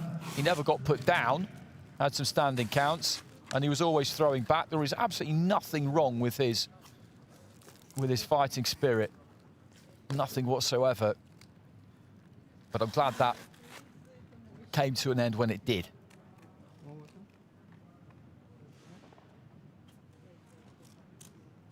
Ladies and gentlemen, and the results of the bout number 167 in the ring B, win by RSC in the second round. From the red corner, Bozorvol, Matt Yakubov, Ukraine. So the Uzbek-born Ukrainian, Matt Yakubov, said he came with a good reputation, and he showed us something there. Very accurate. Good bit of pop on his punches. It is fair to say that he was up against an opponent there who couldn't live with him. But he got the job done, and he got it done in good style. He didn't rush anything. He didn't go too gung-ho, get overexcited, looked to load up and go for a spectacular knockout. He just took care of business. So one more fight, one more to go in the light welterweight division. That will be between Krasimir Zhurov of Bulgaria, who we saw yesterday, or the day before, beating Stefan Wozniakowski of Moldova by unanimous decision, the European junior champion. He's up against Colin Kenny of Scotland. Scotland, the only one of the United Kingdom nations to send a team to this World Youth Championships. Wales, England and Ireland decided against it. They made that decision earlier in the year, as did other countries, because the current state of the world, it's very difficult to predict with any certainty what's going to happen back in January, February time. I think some countries looked ahead to this competition, these championships, and had understandable doubts as to whether this would happen, as to whether COVID would intervene again and mean that this was a non-starter, and they decided that rather than get athletes starting to train towards these dates, they would make the decision that they wouldn't be coming. It's completely understandable. Unfortunate, because they would all love to be here. As I said, the Polish Boxing Association and IEBA have done a pretty amazing job, to be honest, to get this competition on. The amount of organisation that needs to go into these things to provide these COVID-secure environments, these bubbles, is mind-boggling, really.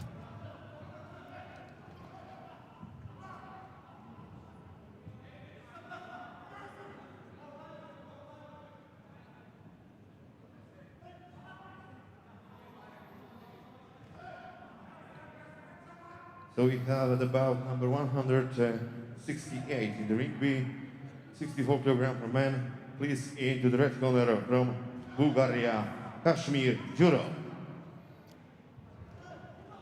So here's the aforementioned Krasimir Jurov, who we saw with that win against Stefan Wozniakowski, former European junior champion. Looked pretty good the other day.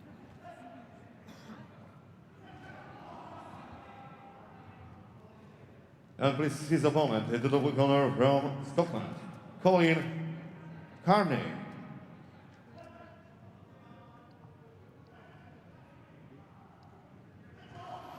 And up against Colin Kearney of Scotland.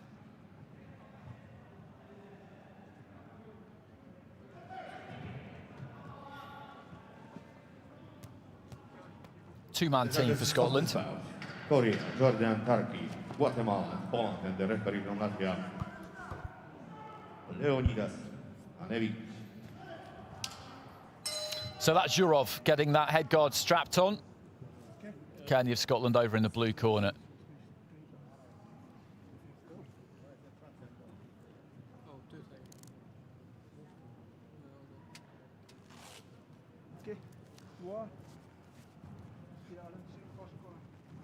Don't shoot.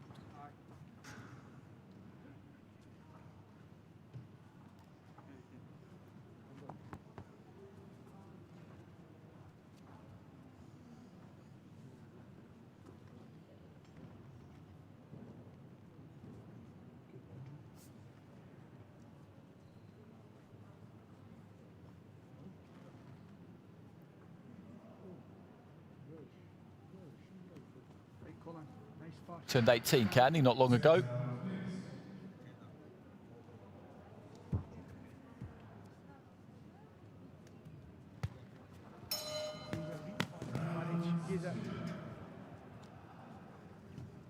Jurov. Round one. Still 17, so Jurov of Bulgaria in the red. He's a southpaw, Kearney of Scotland in the blue. The age range for this competition, 17 to 19. Kearney, tall, quite slender. He's certainly got the reach on Jurov here. Let's see if he can use it.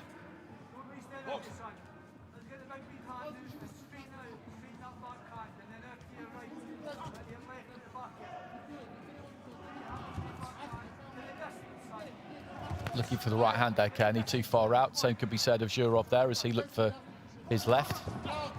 Left down the middle. I don't think that quite got there either. Look at the gap between them here. Neither one of them wanting to take that space at the moment. Comes in with the right hand there, Kearney. Jurov came back with his lead hand, which is his right hand. I think just dabbed the features of Kearney there. Plenty of shaping. And for the first time, really, Jurov just stepped into that no man's land and did commit.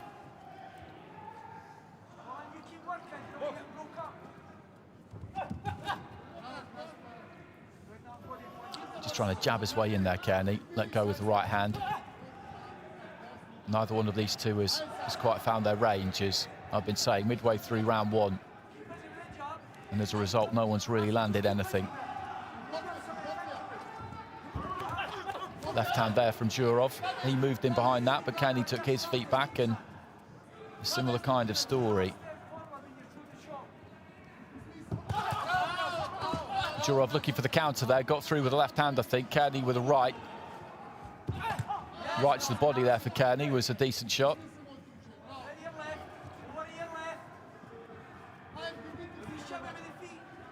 It's Kearney who's taken the centre of the ring for the most part.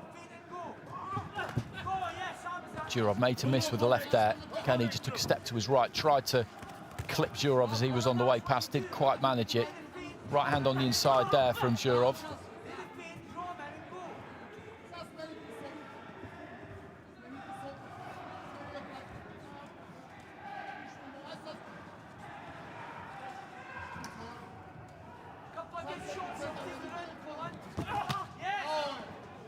Heavy looking left hand there from Jurov. Made contact with the side of the head. I'm not absolutely sure if he delivered that one with the knuckles though.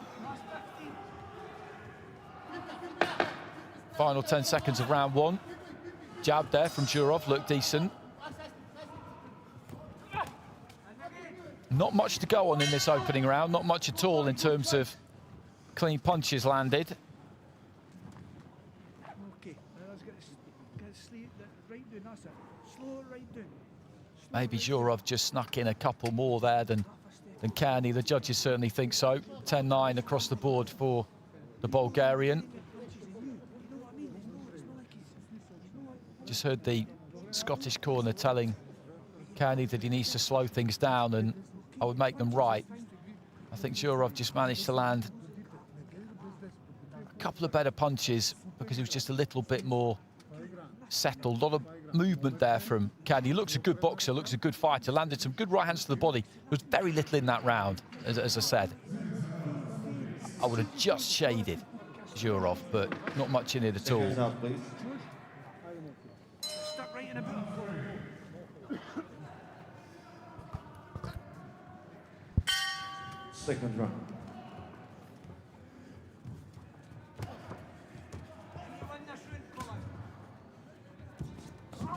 Looking for that right hand.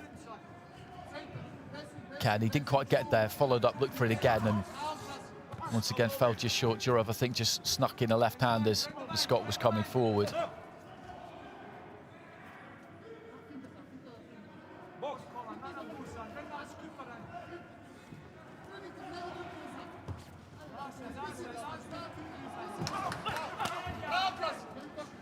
Good bit of defensive work there from Kearney, just leant back, avoided the left hand, tried to return fire with the right. Didn't quite land it, made his opponent miss there, couldn't quite make him pay. Trying to move in behind the jab there, Kearney moved in a bit too quickly, was right on top of Jurov, didn't have room to use that right hand. Jurov looking for the left.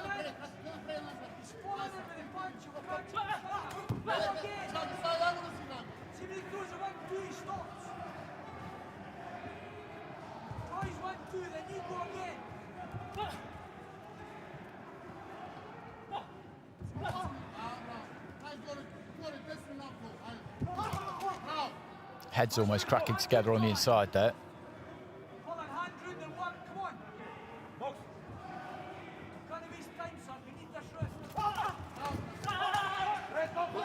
Right hand to the chest there, I think, landed for Kearney amidst all of that. There was plenty going on, but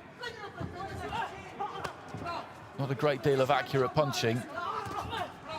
Nice right hand counter there from Kearney. That was well delivered. I think he just got that left hand up, though, Jurov. It was a good bit of boxing from the Scot because he took a step off to the side as Jurov came in on him, looked to try and time him on the way past and did that, but I think the defence was just about intact, and the second round has been very similar to the first.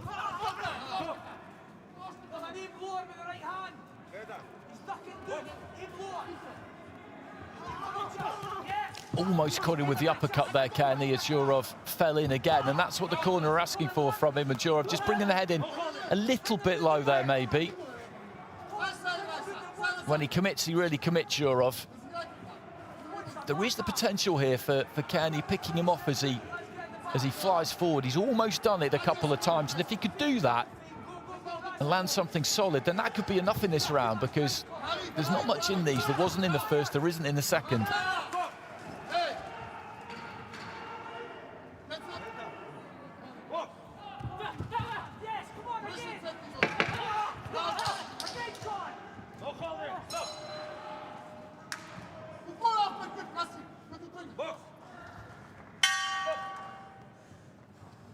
So that goes the bell at the end of the second, and the scoring of this is critical because, as we know, the first round went in favour of Zhurov.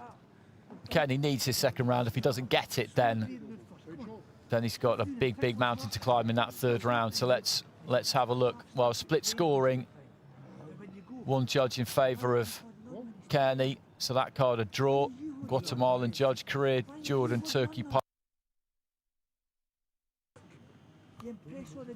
We'll have it 2-0 in favour of the man in red there, which is Krasimir Zhurov.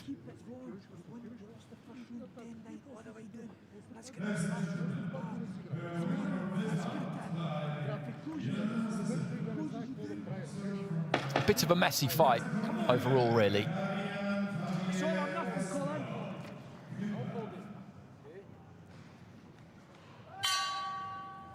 Third round. So third and final round. This is our final light welterweight contest of this evening session here in Kielce at the 2021 IEBA Youth Men's and Women's World Championships.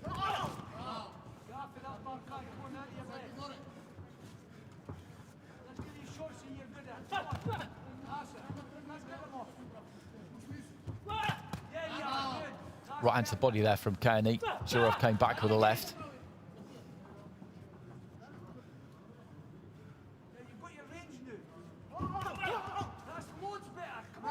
Zhurov just coming in with that left hand. He does come in square when he closes the distance, Zhurov. It's just a question of whether you can do something about that. Kearney at times has looked close to being able to do it. Left hand from Zhurov, big left hand there. The second one was a very solid shot. And Kearney pushed back into the ropes right above me. I could see his head snap back. That really did make good contact, but he's taking it well.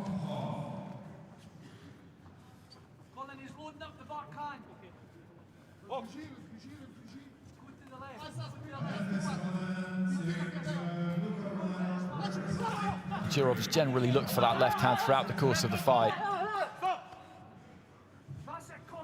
And this final round has seen some real success with it.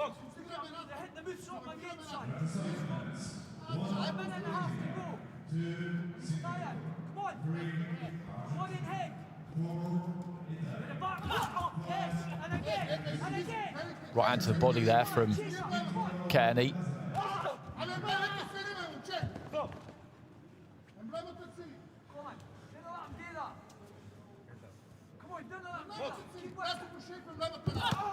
Right hand to the body from Kearney.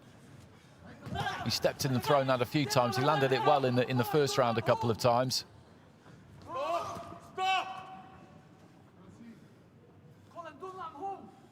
So into the last minute.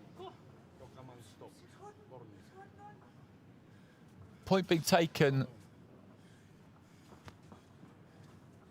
from both of them, actually. That's fair enough. When he took the point from Kearney there and explained that it was because he didn't heed the instruction to stop boxing, it did strike me as being slightly strange that he would take the point from Kearney and not from Zhurov, but he's even the score there, the referee, so that's an understandable bit of work by him. Right to the body again there from Kearney.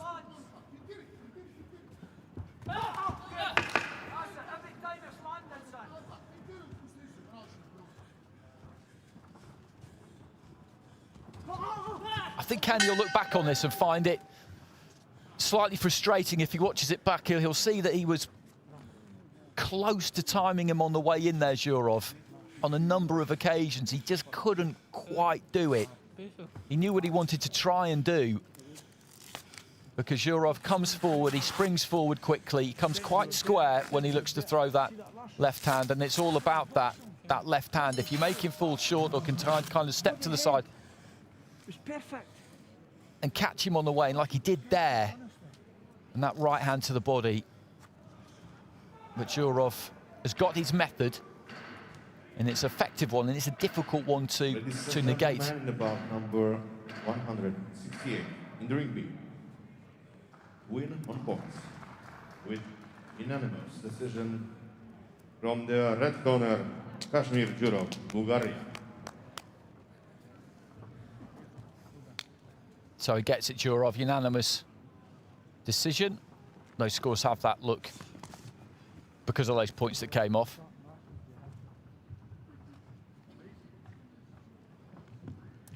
Nines for Zhurov again in round 3. So he goes through to the next round where he will face Matt Yakubov, who we saw stop Callum Matthews.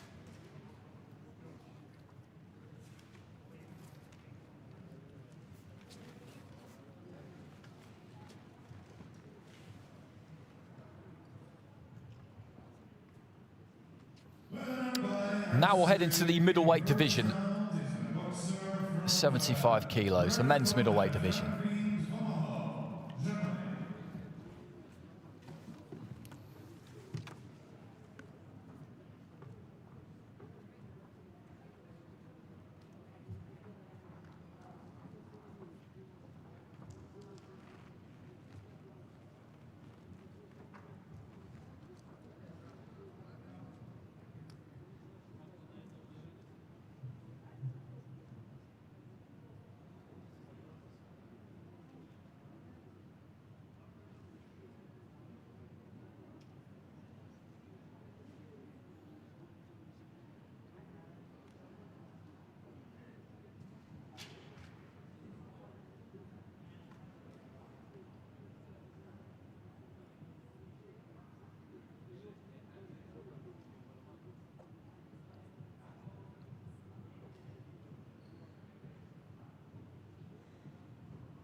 Look at the backstage area. A few fights still to come, and it's not just fighters. Bout number 169 in the ring B in the middleweight division, men's.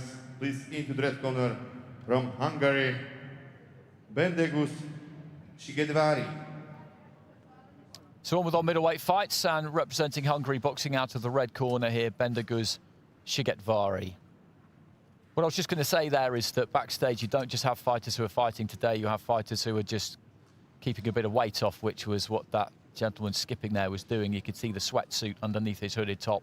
You've got to stay on weight all the way through the tournament in amateur boxing. From Slovakia, Dejan Leburic. And boxing for Slovenia is Dejan Leburic. He's the only member of the Slovenian team.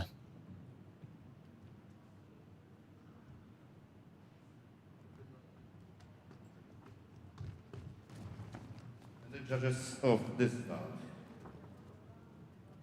Sri Lanka, Slovakia, Israel, Azerbaijan, and Korea, and the referee from Uzbekistan, Mr.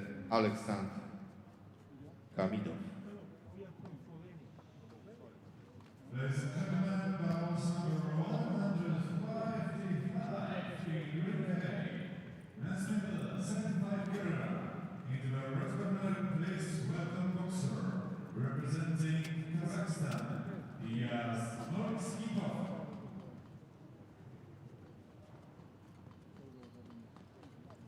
they're busy, these officials, in the first few days of these competitions. No sooner do they retreat to the referees and judges' room backstage than they're back out again.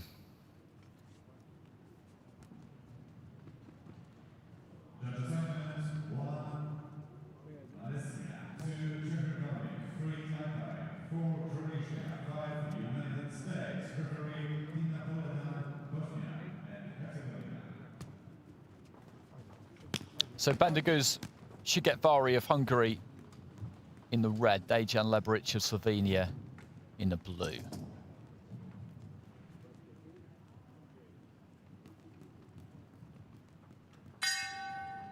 Round one.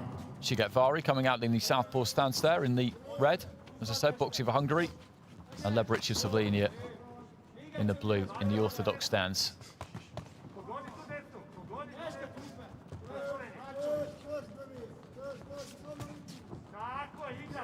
Lot of movement there from Lebric. Shigetvari a more solid base, just a touch more composed, I think. Those left hands looked a bit low on the inside. The referee had a good view, but chose not to say anything.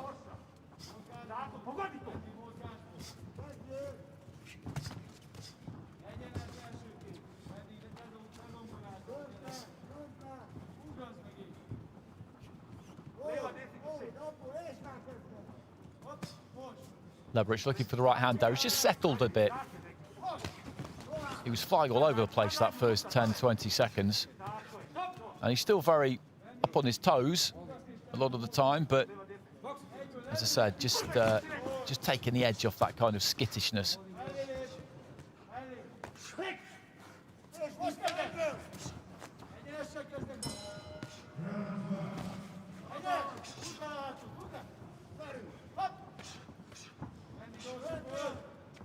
Looking for the jab. Lebric, Shigetvari just planting those feet, looking to try and work the hands on the inside. The guard was pretty much in place there, though, for Lebric. Left hand got through there, though, from Shigetvari. And Shigetvari's taking the centre of the ring here, trying to dictate terms, trying to establish the rhythm of the fight.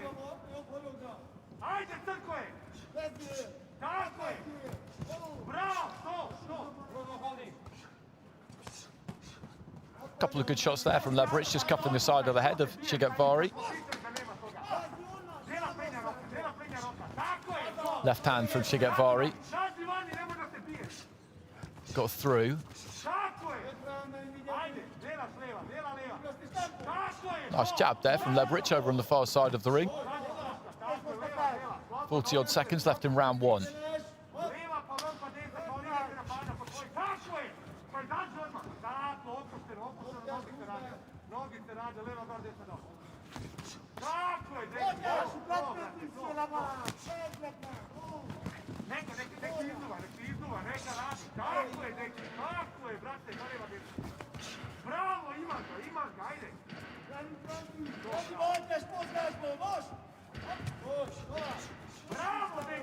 Good combination there from Lebric towards the end of the round. As I said, the dynamic here has been that Shigetvari's been on the front foot, trying to force the issue. Loads of movement from Lebric. It's a tiring way to fight, but in terms of clean punching, which, as I keep stressing, is what the judges, the 5 scoring judges at ringside, are looking for, there wasn't a great deal to choose between them. And split scores, I'm not surprised by that. Sri Lanka, Slovakia, Korea all going for Shigetvari, Israel and Azerbaijan in favour of Lebric.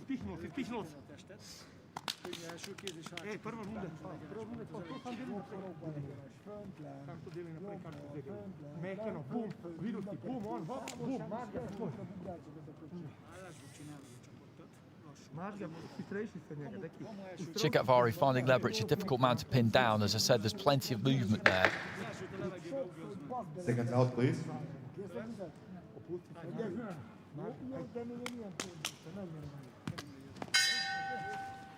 Round two.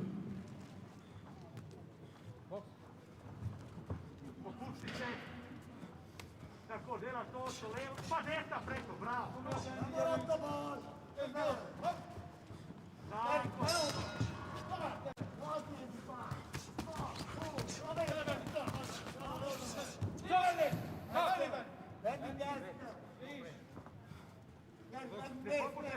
Leva, pa ven, pa desna, kad bi vedno isto dela. Right hand there from Lebric. He's in the blue, representing Slovenia. Shigetvari of Hungary, the southpaw in red. Leading off with the right hand there, Shigetvari. Didn't get through with a right hand on the inside there, up on the ropes. Just over to my right hand side. Nice little pirouette, pivot on his front foot there from Shigetvari. Just spun off the ropes. He's short with the jab there, Shigetvari. He came back with a right hand, Lebric, and could have made him pay for that, but he was short with it himself.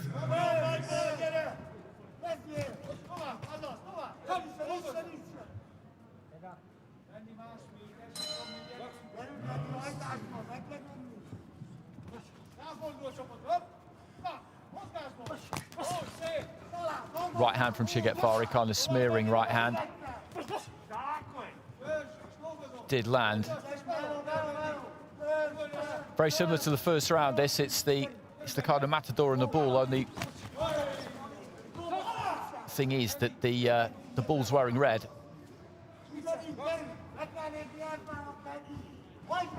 Shigetvari trying to hunt Lebric down. It's not an easy thing to do. Good left hand on the inside there, though, from Shigetvari. He's trying to cut the ring off on him. Launches into a lead. Right hand, left hand comes back from Lebric.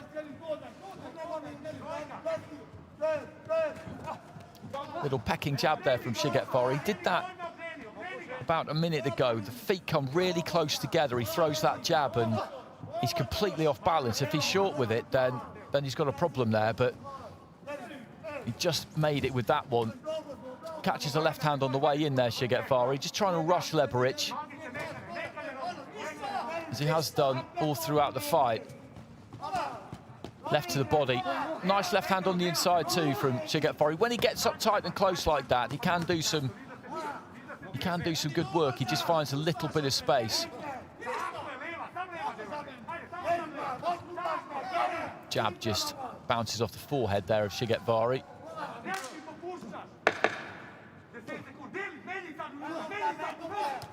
Good left hand there from Lebric. Final few seconds of round two, and that's another tight one. Split scoring in round one. I didn't see a great deal of difference between round one and round two, if I'm honest.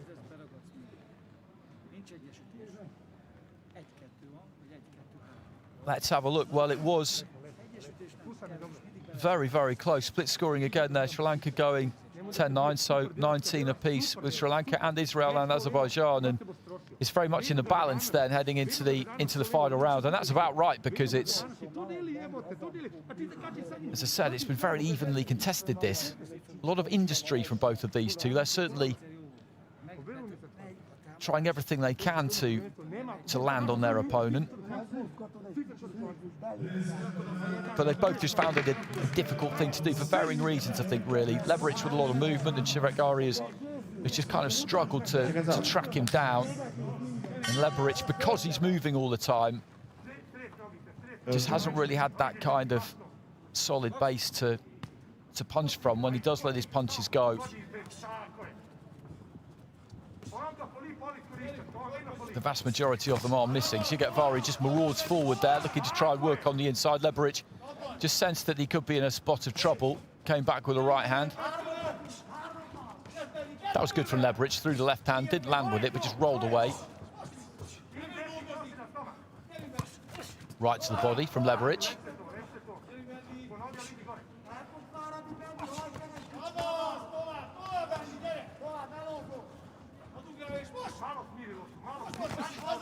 Nice 1-2 there from Shigetvari. Just got him pinned in the corner a bit there, Lebric. Lebric leaning in. Shigetvari just took a little step back, found a bit of room. Worked those hands on the inside.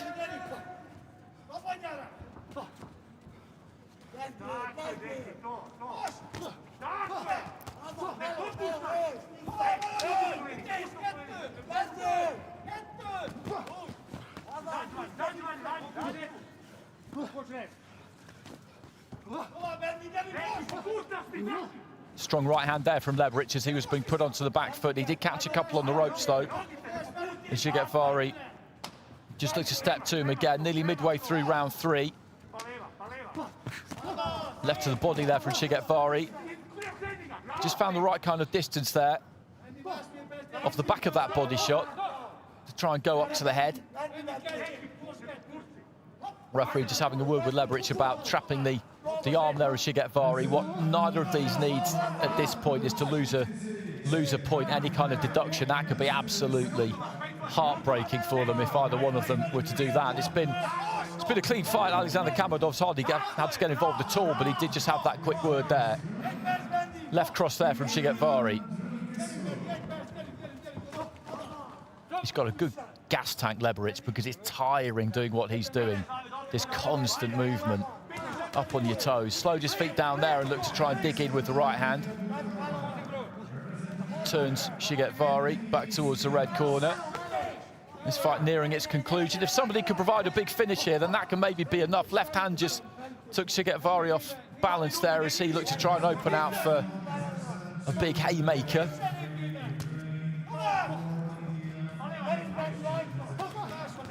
Straight left hand there from Shigetvari, trying to quicken up those feet. Another good left hand there from the Hungarian. And he is having a decent finish to the round here, and that could be important. I do think Leverich is maybe just beginning to feel this, just starting to gas a little bit. As I said, the way he fights is energy sapping, to say the least. And Shigetvari with a decent finish there, I think might just have done enough in that final round. We'll see.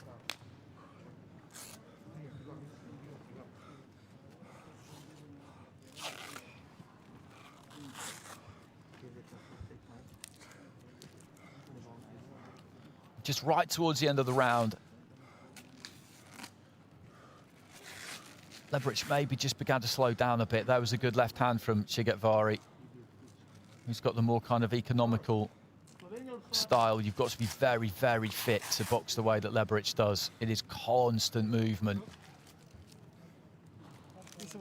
He did have his own successes in that round, though.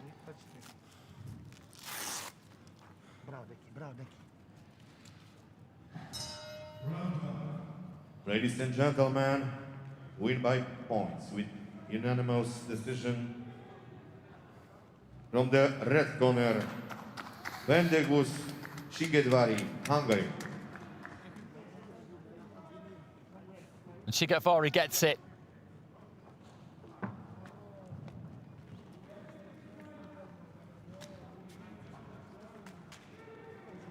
Swept the board in that final round and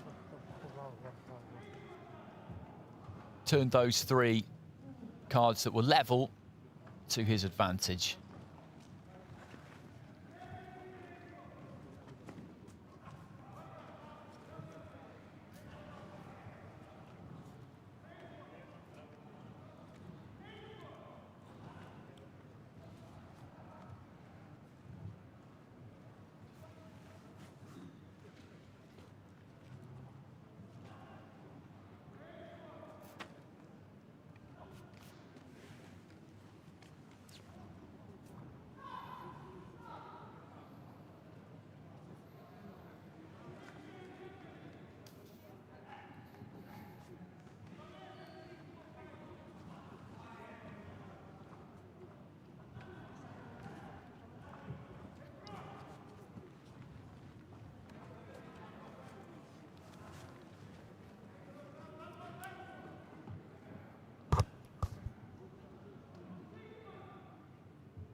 Ladies and gentlemen, we start about number 117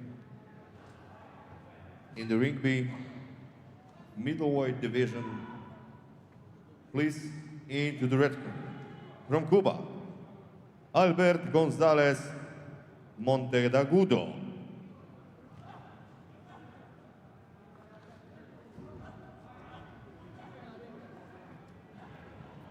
Into the red corner here, representing Cuba, Albert Gonzalez Monteagudo.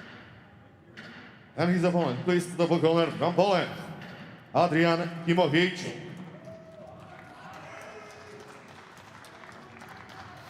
And a Polish fighter being ushered in by the tournament mascot. This is Adrian Timofijuk. And the judges of this bout, Guatemala, Armenia, Mongolia, Bulgaria, Ireland. And the referee from Russia, Mr. Sergei Krutasov.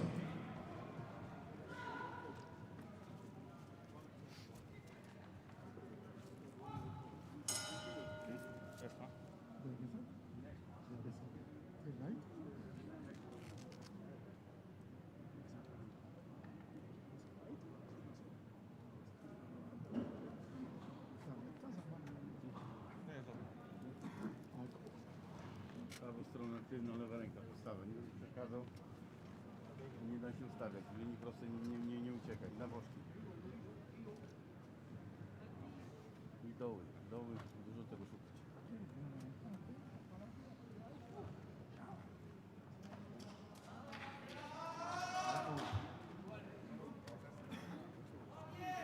So Gonzalez of Cuba in the red there, Timofijuk of Poland in the blue. It's another fight in the 75 kilo division. Round one. Gonzalez, the southpaw, just did a little kind of squat along the ropes there as he came out to his left-hand side. Timofijuk shaping up as an orthodox fighter. Gonzalez just prowling on the borderline of range there, looking to try and raid in with that left hand to the body. Timofijuk digs to the body with his right hand. The referee telling Timofijuk to keep his head up there, I think. Lead hands just colliding. Just took a little step in there, Gonzalez. Didn't really commit. It's fairly tentative there too, as he let the left hand go to the body. Short with the jab there, Timofijuk. Left to the body from Gonzalez, just trying to steal that half yard, get in, throw the punch, get back out. Timofijuk's got long levers on him. As he stoops, he can find that right to the body. Left to the body again there for Gonzalez.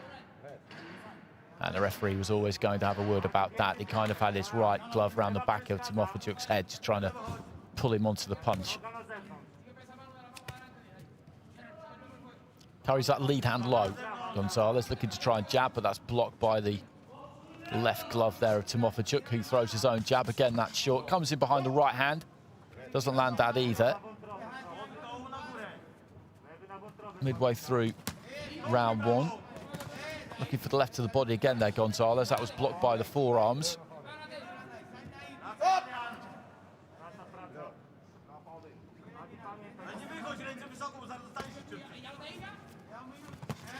The Cuban again, just whipping that left hand to the body.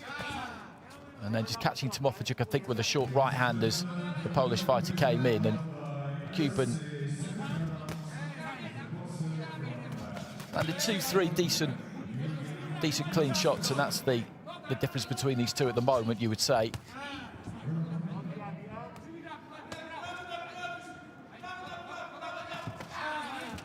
Lead right uppercut there from Gonzalez was measured and well executed.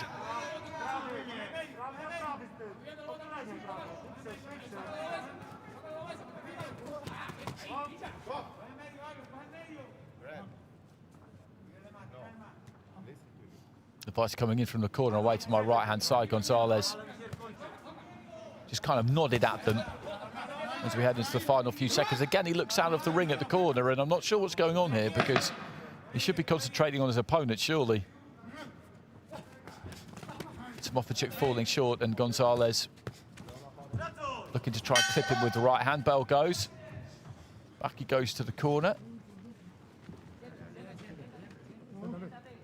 Little shake of the head there from Gonzalez. He doesn't look entirely happy.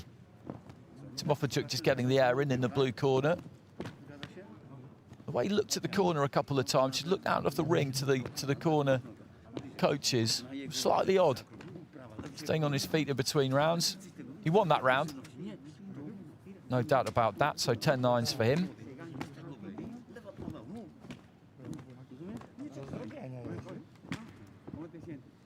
Wiary w siebie. Jedna nie dochodzi, to trzeba na 2-3 dojdzie. Rozumiesz? Raz nie doszło?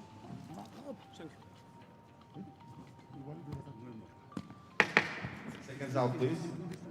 Też tam, dół i na górę.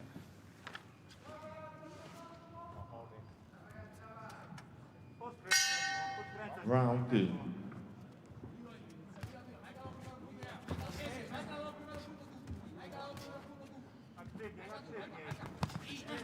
Left hand to the body again there from Gonzalez. That's worked well for him, and that was a nice combination too. Timofovic just falling short. The Cuban tempting him in, making him fall short, then countering.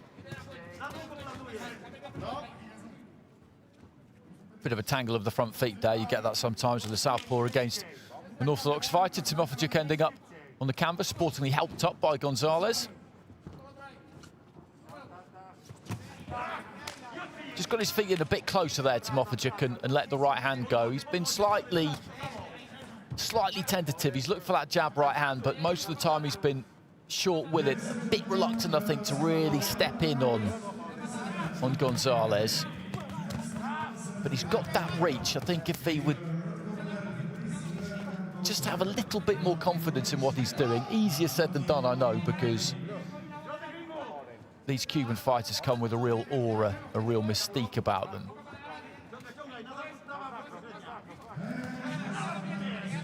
But he's got some natural advantages there, Timofovic, in the reach he possesses.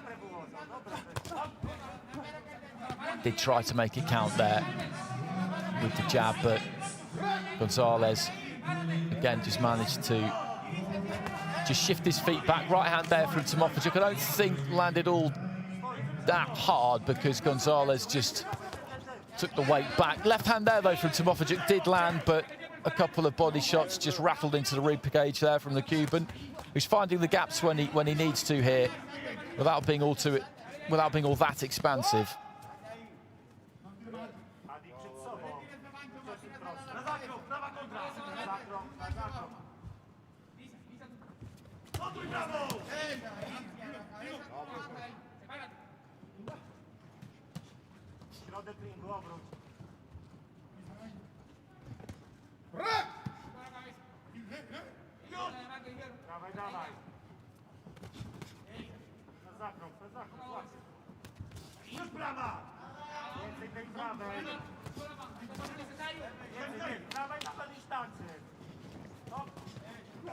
Cheeky little right hand there from Gonzalez.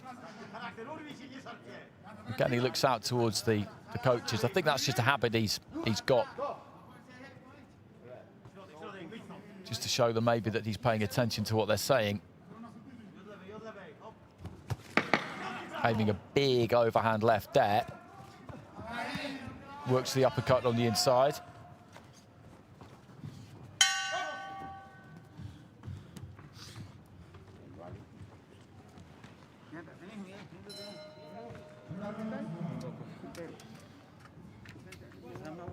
Whoever wins this one will go through to face Salas Filho of Brazil, who received a bye in this first preliminary round, and it's going to be Albert Gonzalez unless something pretty extraordinary happens in the final round. 10-9s again in round 2.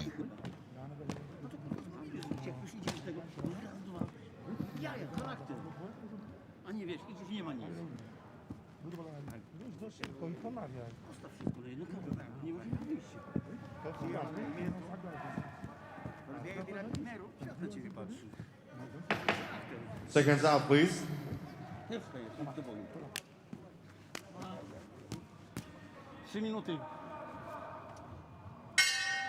Third round. Long right hand to kick things off with there for Timofovic at the start of round 3. It was a good shot.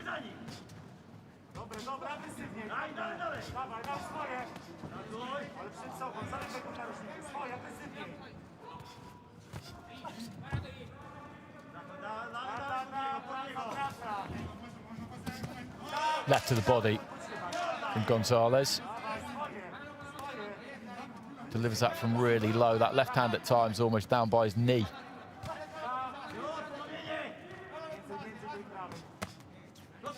And again there, looking for the body with it. Slings it in from such a low angle. It's difficult to defend against, and Timofeychuk can tend to leave that body exposed a little bit when he gets those gloves up towards his head. He's quite long-bodied, being a tall man.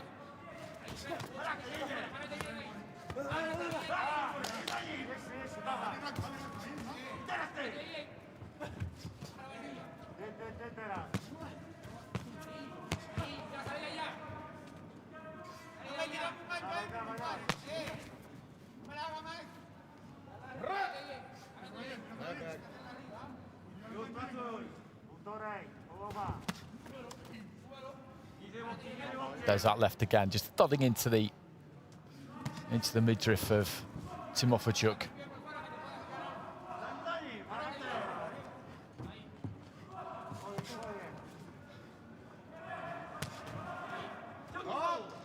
And it's been mostly body punching that Gonzalez has gone for. I think the reason for that may well be the fact that Timofeychuk,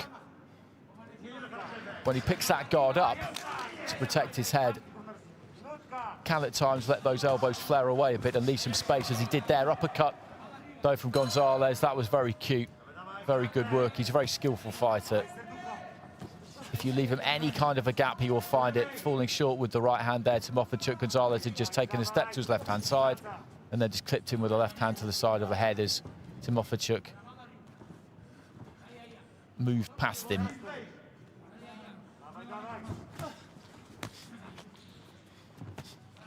Lead right uppercut from Gonzalez.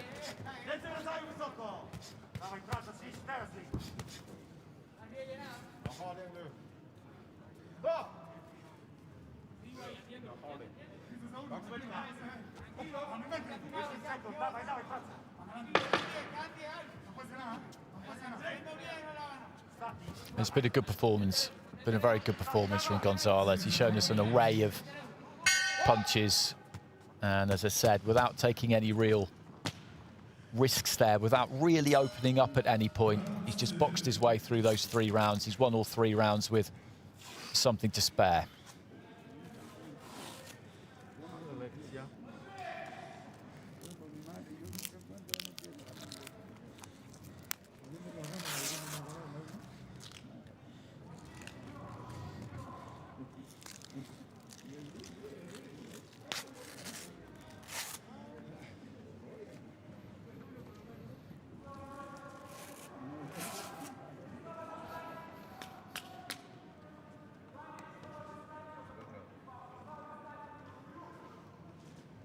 Ladies and gentlemen, in about 117 win by points with unanimous decision from the red corner, Albert Gonzalez Monteagudo. So Gonzalez gets it. A couple of 10-8s in there from Guatemala and Ireland. The other 3 giving 3 scores of 10-9. So a comprehensive victory there for Albert Gonzalez. 10-8s in that final round there from Sadie Duffy Mangold from Germany, and we go to the and Pastor Emerson.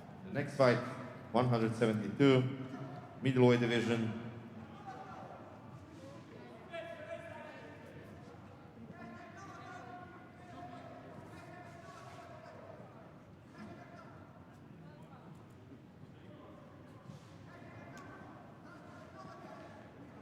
I mentioned at the start when we went through the schedule that we've got some walkovers, and the announcer just confirming one there. The next fight was supposed to be Ilyas Benlami of Morocco against Marcel Mangold of Germany.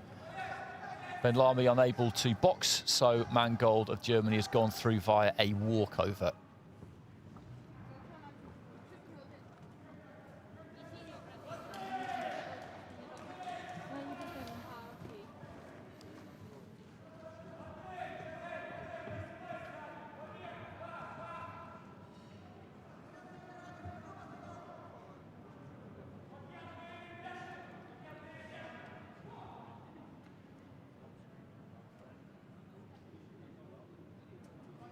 There we go, confirmation of that. Marcel Mangold of Germany through to the next stage,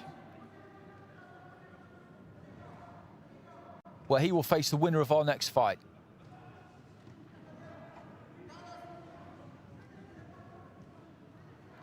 Just a slight delay here in Ring B. That next one will be Ilya Torbitsky of Ukraine, the European Youth Champion, up against an Armenian fighter in Eric Abelian.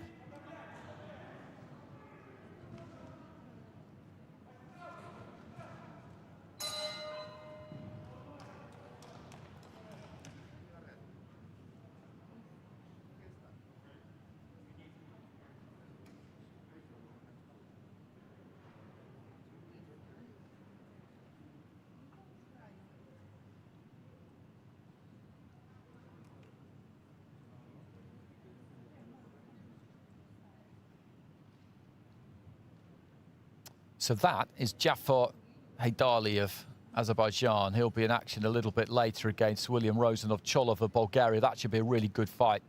Cholov, a two-time European junior champion. And that's Manish of India. He'll be up against Israel's Daniel Ilyushanok. 3 more fights to come in Ring B.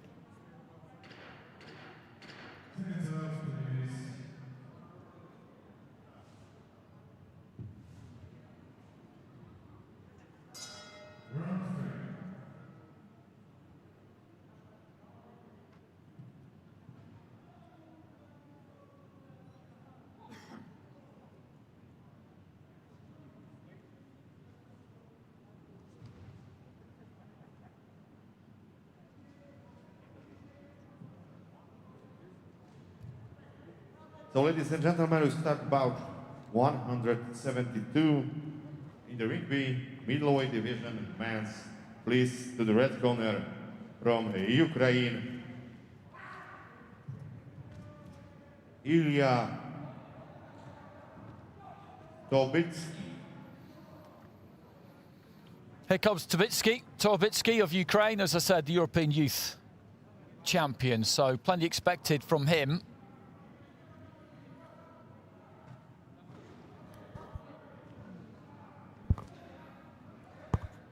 And his opponent, please to the blue corner from Armenia, Eric Abelian.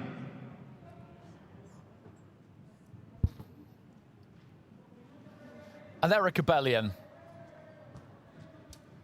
into the blue corner for Armenia. And the judges of this fight, Korea, Sri Lanka, Ireland, Bulgaria, and Uzbekistan, and the referee from Slovakia, Radoslav Simon.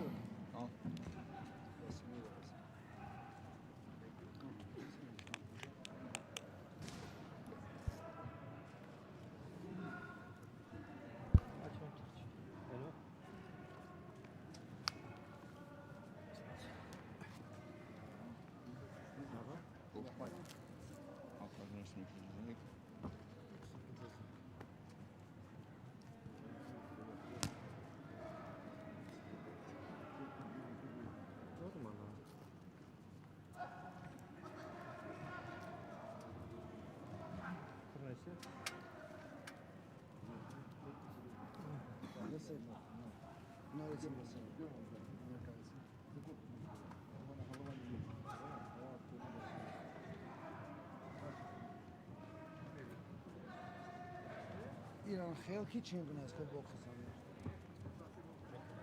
Head up, no holding, punches up, listen my commands. Nasıl نه خیلی کی aşk So another bout here in the middleweight division in the red there, with the UKR of Ukraine on his back, is Ilya Torbitsky, the European Youth Champion.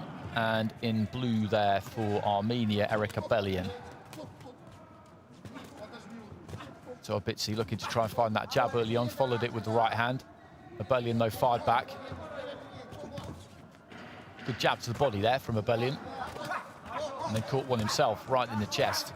Jab to the chest, a much underrated punch. It takes your opponent totally off balance, takes the steam out of them. Might not hurt them, but tactically, it absolutely achieves what you need it to.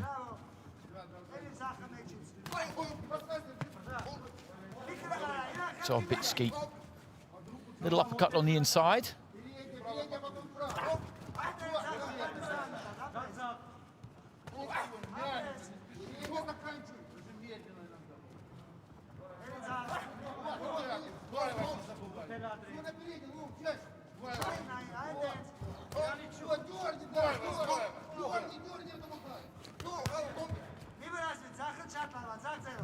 Haven't found their range yet, these two. Plenty being let go, plenty being thrown, but not very much landing. And then when they do get in tight like that, they're a bit too tight. No real space to work. Right hand, a right hand apiece there. Right hand from Abeli, and then another one in from Toibitski. Slurping each other in centre ring, really.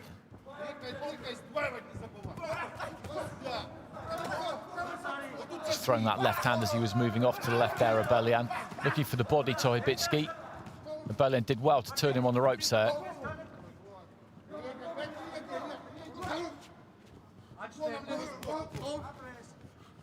Left to the body from Abelian. Aiming a big right hand there, Toibitski. Abelian saw that coming from a way back. Both jabbing, both falling short. Into the final minute. Good short right hand there from Toibitski. Took his feet in, just shortened the right hand up and caught Abelian as his weight was coming forward.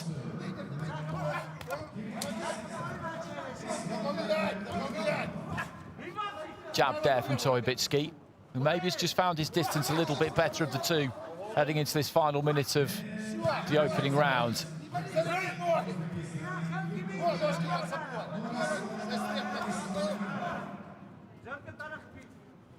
Switch southpaw very, very briefly there, Toibitski. Didn't throw anything out of the left-handed stance. Chopping down with the right hand there, the Ukrainian.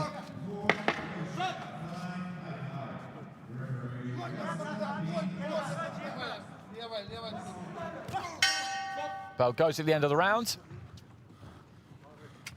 Well, that was tight for a long stretch. The final minute there, I felt Toibitski maybe just pulled away. Just did enough.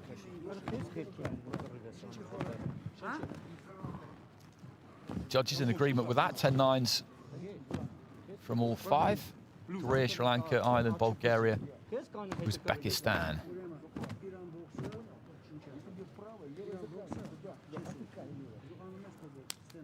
A lot of fencing early on, jabs that weren't quite reaching.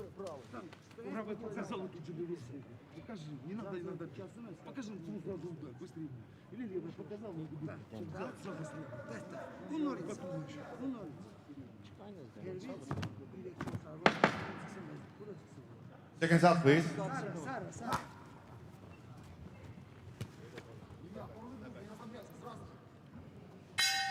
Round two. So into the second round, Toibitski of Ukraine in the red. He swept the board in that first round, 10-9s from all five judges. Abelian in blue of Armenia. He's got to do something about that in his second round now. Keep your head up.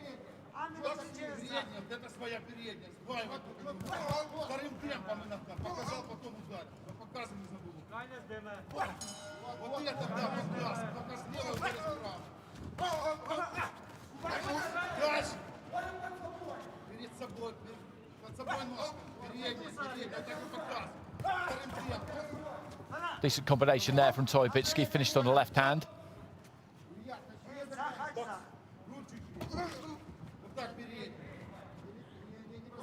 Looked to throw the right hand there, Abelian, it wasn't quite there. Jab again from Toibitski.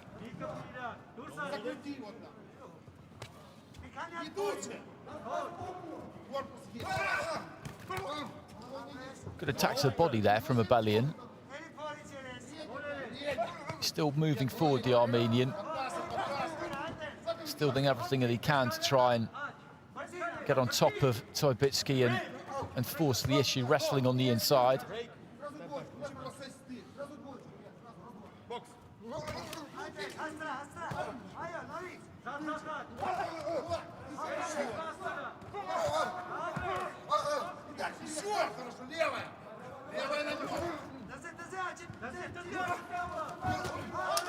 Good right hand there from Abelian.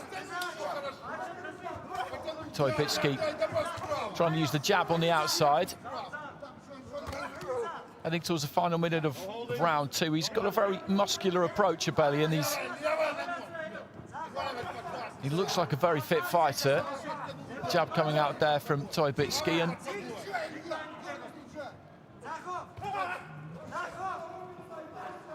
maybe just some slight signs towards the end of the round that Toybitsky's beginning to feel this a touch. Abelian just falling short with the right hand there. Switching southpaw there, Toybitsky, just to give Abelian something else to think about. Some blood coming from the nose there of Abelian. That was a decent punch right on the break. Final 30 seconds of the round. I think maybe both of them actually are just beginning to feel it slightly. And the blood coming from the nose will be wiped away there by the doctor over in the neutral corner. He'll have a quick look at it, maybe have a quick feel of the bridge of the nose just to make sure that it's all okay.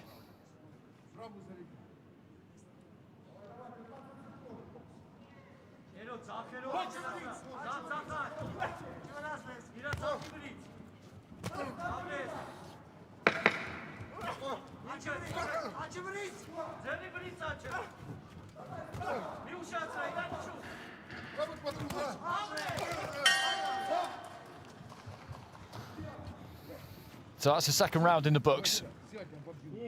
And Abelian needs that second round on the scorecards, having dropped the first.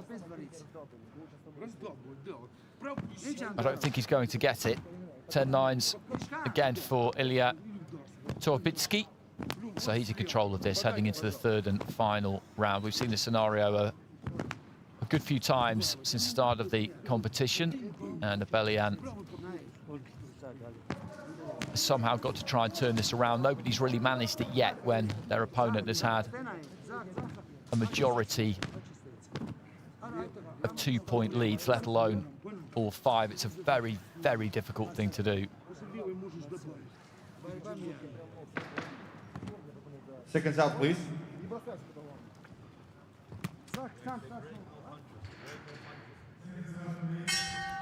Third round.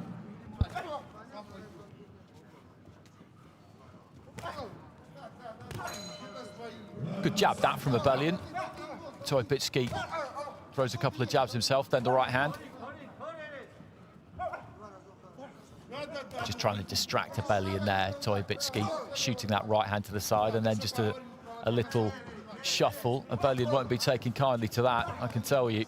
A lot of blood coming from that nose. Makes you wonder whether there is a bit of damage there, because he's just been touched on it, really. And there's a fair bit falling out of it. It's not an absolute torrent, but the more there is, the more you think that there could be a fracture in there. The bridge of his nose is pretty thick as it is. I think that nose has gone on him before. Most fighters have suffered that.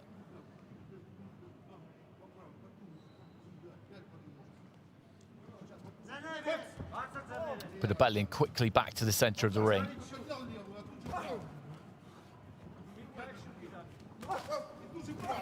Good jab from Toybitsky. Nice left hand on the inside as well. And he's got a bit of swagger about him, Toybitsky. Again, just dancing around with the feet, taunting Abelian a bit. Slightly unnecessary, I think, to be honest, at this stage of proceedings, but for the showmanship, not the worst thing in the world. Crunching right hand, and Abelian's gum shield comes out. He celebrates dislodging it, and he is beginning to pick Abelian apart a bit in this third and final round. He's won those opening 2 rounds, and now he's just really, he's turning the screw on him a bit.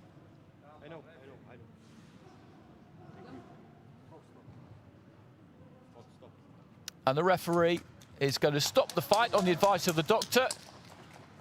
And I think there is a fracture there. You can see that the bridge of the nose has noticeably thickened since he was first sent over to that far neutral corner to see the doctor. I don't think that's my eyes deceiving me. I think that is quite noticeable. And the amount of blood coming from the nose would suggest that there there could be a break in there. And he was just beginning to cut a slightly sorry figure, Rebellion, because he was 2 rounds down. He couldn't win the fight. Toibitsky was beginning to play with him a bit. And no bad thing, I don't think, that he's been rescued to an extent before the end of that fight.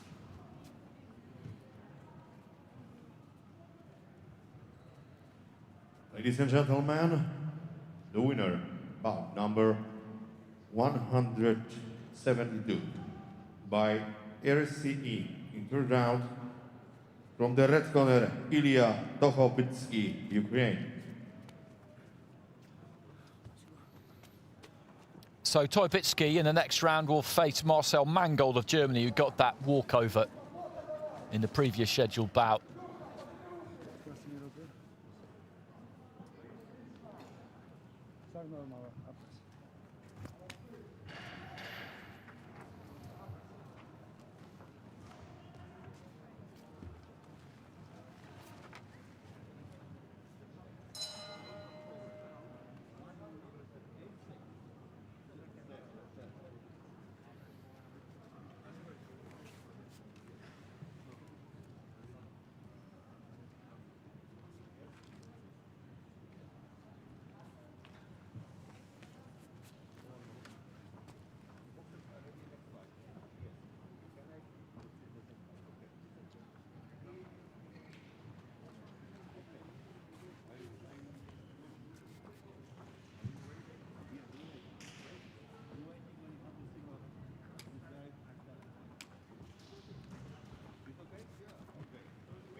Seconds out, please.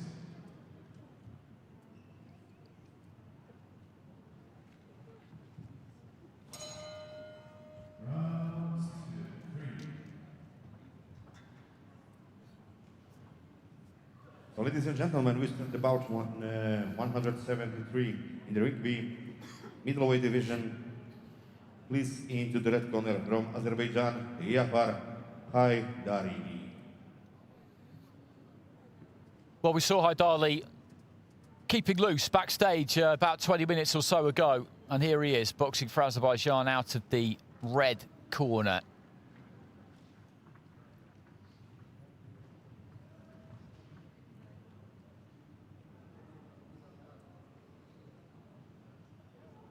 And his opponent, please, to the blue corner from Bulgaria, William Cholov.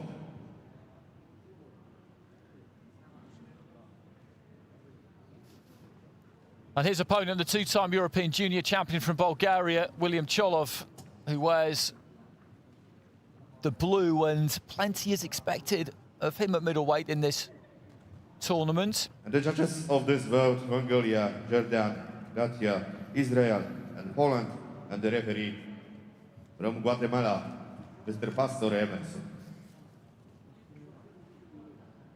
I have to say that Azerbaijan tracksuit is absolutely tremendous.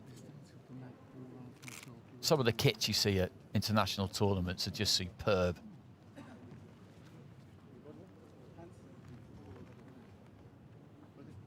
I'm an absolute sucker for a good kit. So there's the judges: Mongolia, Jordan, Latvia, Israel, and Poland.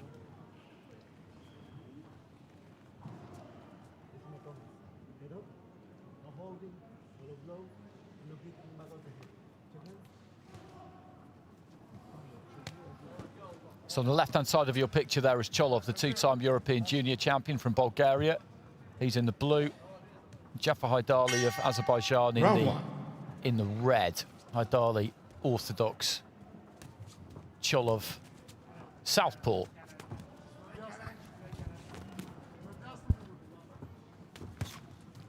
Left to the body there from Cholov early on. Scored. Right to the body from Haidari. Cholov took his feet in nicely there. The left hand was measured well.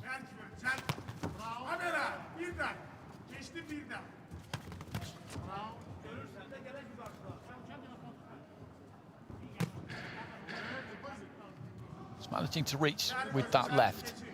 Cholov, he's out of range of Haidari, or he seems to be, but steps in, commits to it, and has managed to find the target with it a couple of times. 1 minute into round one.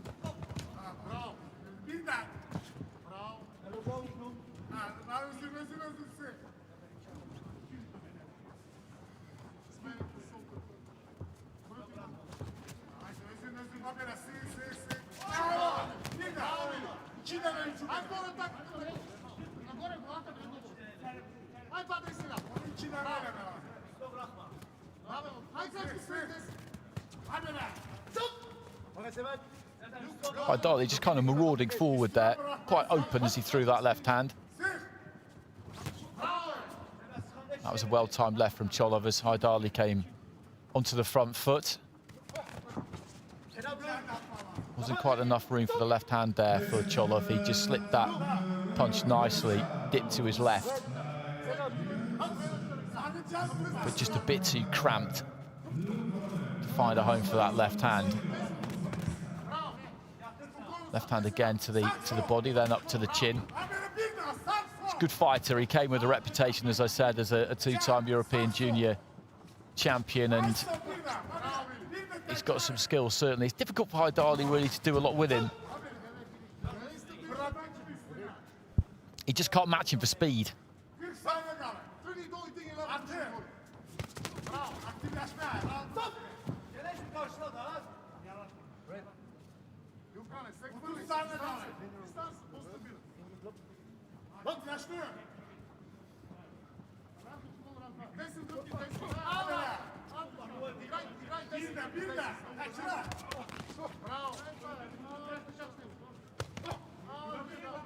Final few seconds of round one. And it's been the Bulgarian fighter in the blue who has dictated the course of events in this opening round so far. Bell goes.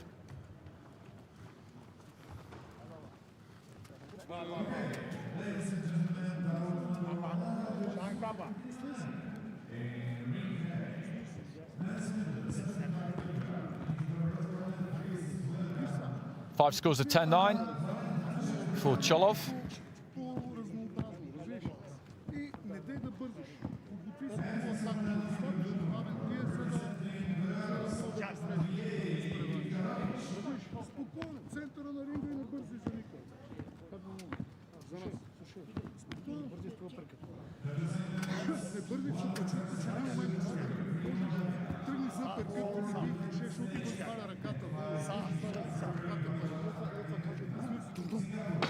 Seconds out, please.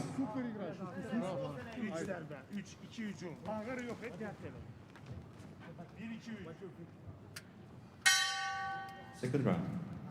So into round two, Bulgaria's William Cholov in the blue, boxing out of the southpaw stance there, representing Azerbaijan in the red, is Jafar Haidari. Cholov had the better of that opening round. Got a lot of speed, good reflexes. Sharp puncher. Didn't hit Haidari with anything massive in that opening round. He aimed a massive overhand right there, but didn't find the target with it. Mostly scored to the body. A couple of little uppercuts in there, looking for the longer left hand there. But he had more joy really when he was just slightly up close. That's a good right hand, leading off with the right hook there. And then the southpaw left hand just goes straight through the middle of the guard. Long left hand just caught Haidari again. I think he felt the referee might be about to tell them to break. He didn't. Cholov turned him.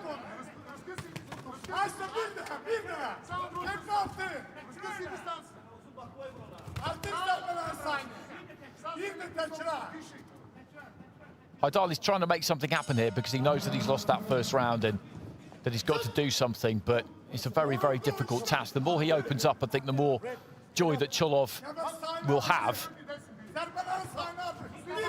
Poked out a long right hand there, Haidari, which just about got to its destination. Left to the body again there from Cholov.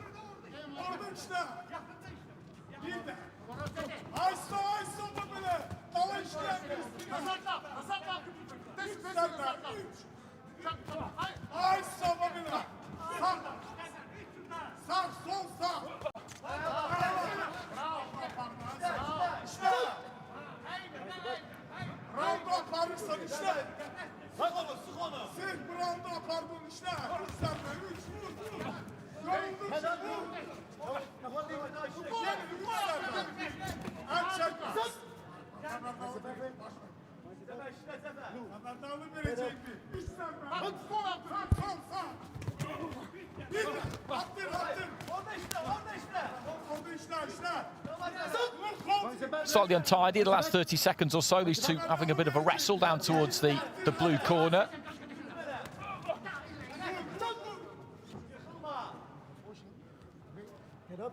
Both breathing quite heavily, actually, towards the end of round two.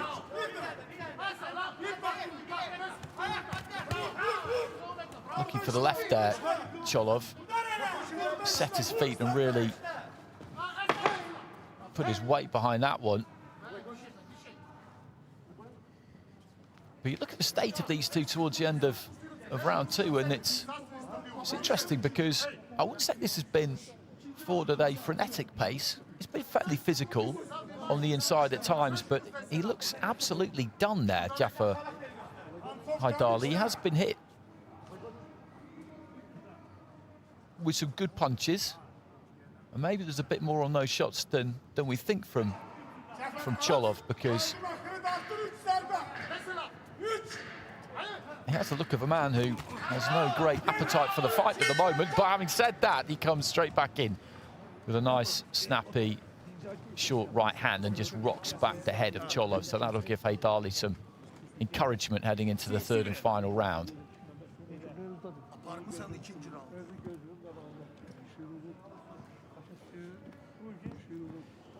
But it's Cholov who takes it again on all 5 cards, so he's got that 2-point advantage going into the final round, and we've seen this movie before.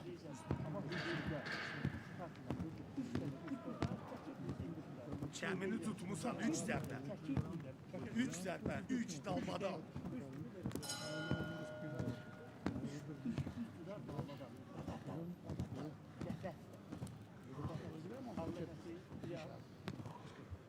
Seconds out, please. 3 serpe. Dalmadal, dalmadal 3. Third round. So the third and final round here, and Cholov, the 2-time European junior champion, who came into this one as a heavy favourite. He's justified that. He's a couple of rounds to the good. He's boxing in the blue for Bulgaria. And Jaffer Haidari of Azerbaijan is in the red. He's worked hard, Haidari. He was finding things tough towards the end of that second round there. But he's still looking to try and be positive. Try and throw as much as he can. But Cholov is a difficult puzzle to try and solve. He's got good, fast twitch kind of movement.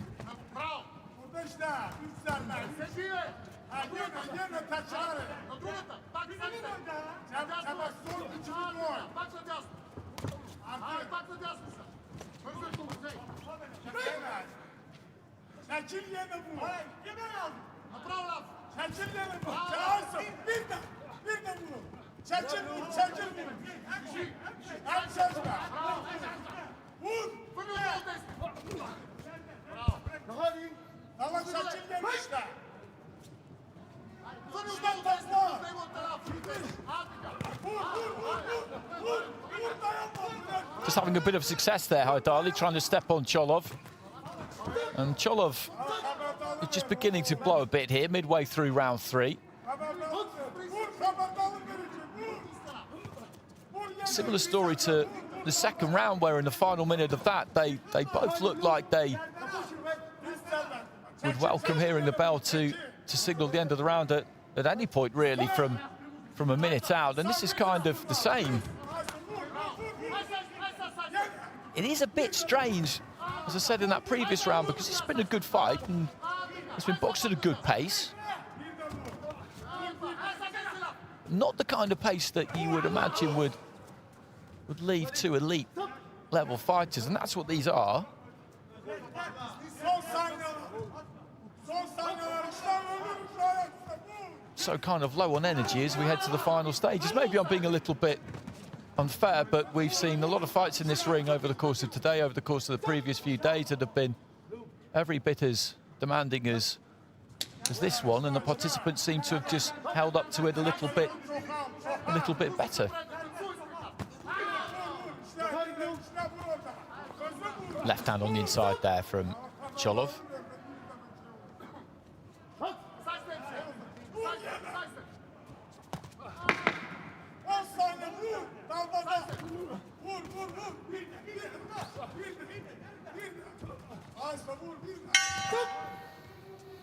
There goes the bell.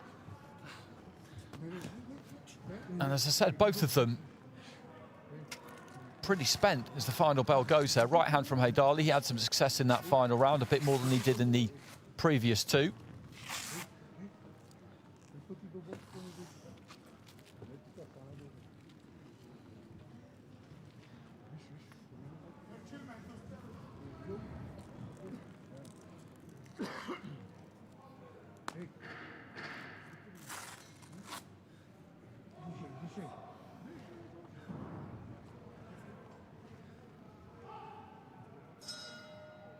And gentlemen, in this bout, win by points and unanimous decision from the blue corner, William Cholov, Bulgaria.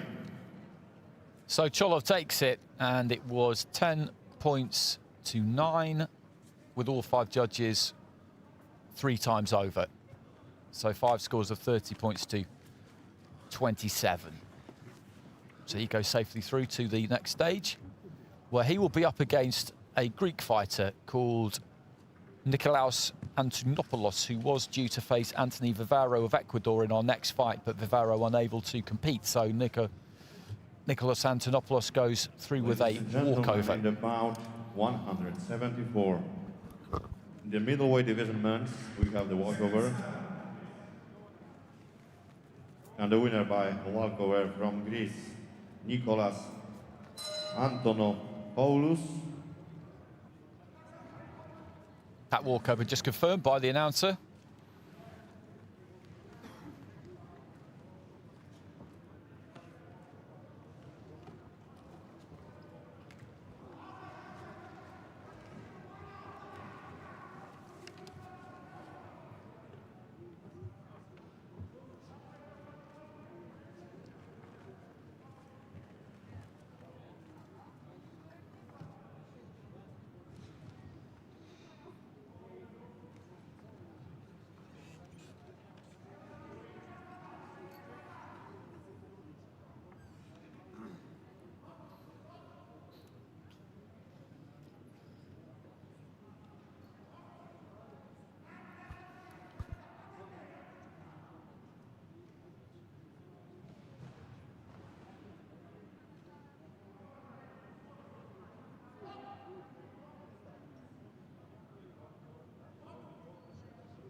Ladies and gentlemen, we have the bout number 175 in the ring B in middleweight division for men's.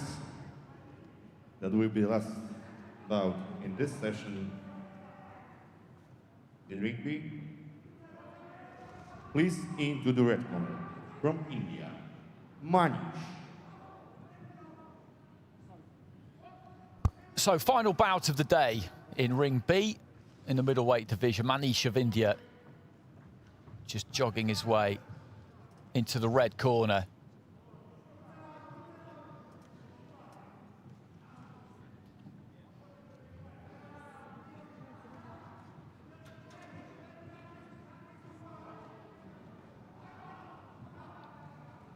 And his opponent, please into the blue corner from Israel, Daniel Ilyushonov.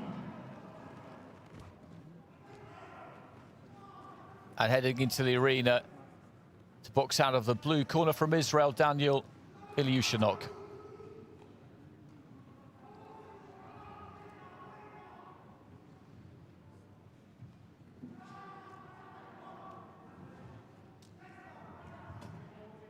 And the judges of this bout, Slovak, Sri Lanka, Jordan, Turkey, Latvia, and the referee from Mongolia, Mr. Van Dol Badra.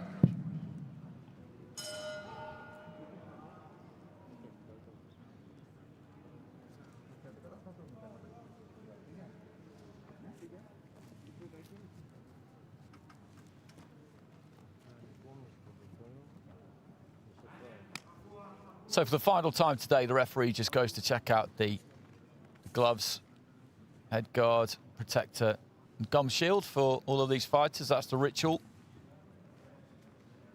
Just to make sure the protector is in, just to make sure the gloves are bound properly, the thumbs are attached, the head guard is on securely, the gum shield is in.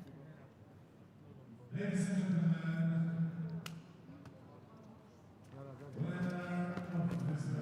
So Manish in the red corner and Daniel Ilyushinok of Israel in the blue. Manish boxing for India. Round one. So Ilyushinok, a southpaw, Manish, an orthodox fighter.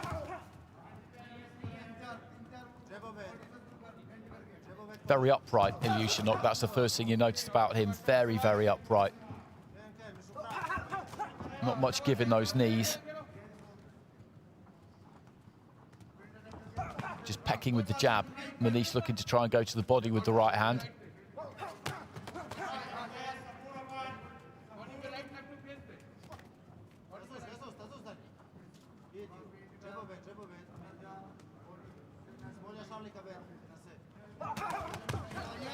Manish is trying to put it on Ilyushinok. I think he's fancying his chances here a little bit because the Israeli does look nice and relaxed, but as I said, he's got that bolt upright style and carries that chin quite high.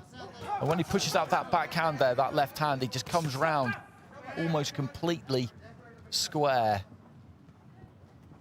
Stands quite square in his usual stance there, just feeling out with that left hand. And there's quite a lot of red flags about the style there of Ilyushinok, but not everybody conforms to the textbook, to the absolute letter. Manish is a front foot, aggressive fighter. And that's been the stock in trade for the Indian fighters I've seen in Ring B so far, without exception in this competition. They look to get on the front foot, come forward, throw plenty of punches. Pressure fighters, every one of them so far.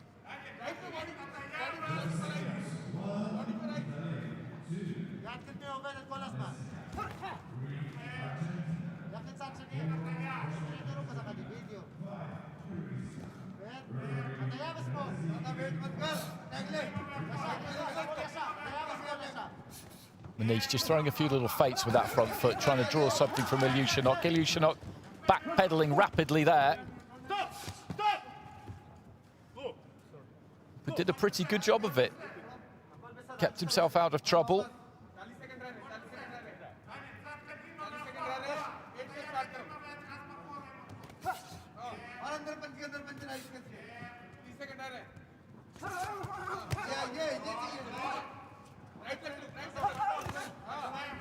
Left hand there from Manish.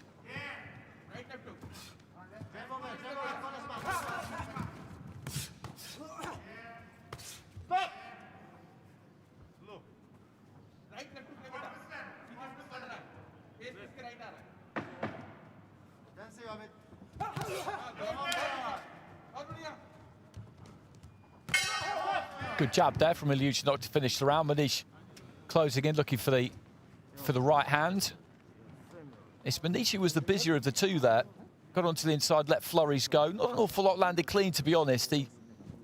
But he outworked Ilyushinok. I'm kind of fascinated by Ilyushinok because the way he stands so upright, quite square. 4 10-9s for Manish there, 1 for Ilyushinok.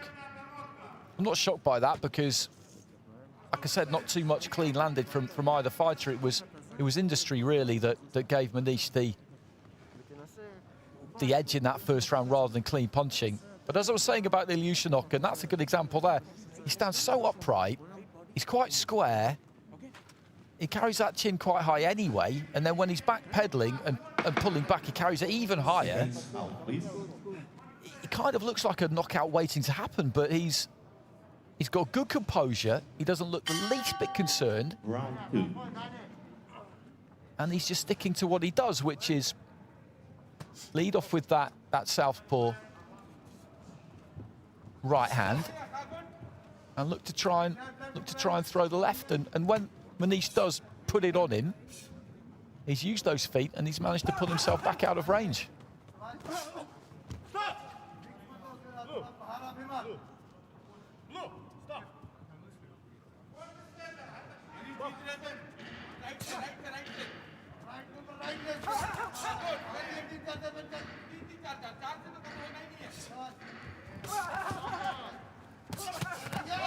Right hand there from Manish, but he took it well there, Ilyushinok, and then just looks to try and cuff with that left hand. That was kind of nicely thrown punch, actually. Got good rotation into it.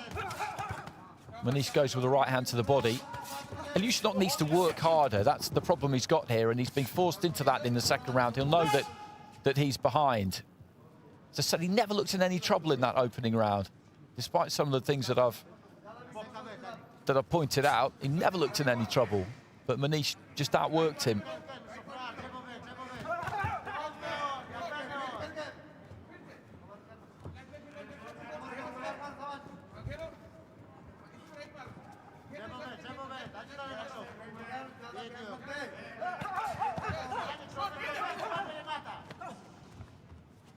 Decent bit of head movement on the ropes there from Ilyushinok. Manish was closing in again, and the Indian has found it difficult to get to grips with him.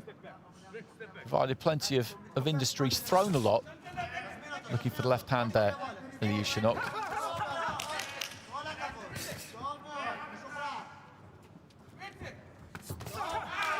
Orthodox for a second there, Ilyushinok. Landed, and as I said, then found the exit, just pulled back. Gloves down by his side. He's got good feet to be able to do that.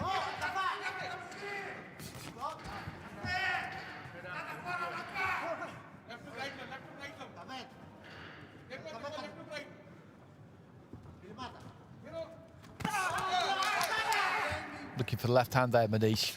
That was perilously close. Right hand from the Indian as well. And Ilyushinok has upped the punch output a bit in this round. Manish has done the same thing again. He gets on the front foot there and he lets his hands go, but all of those were blocked.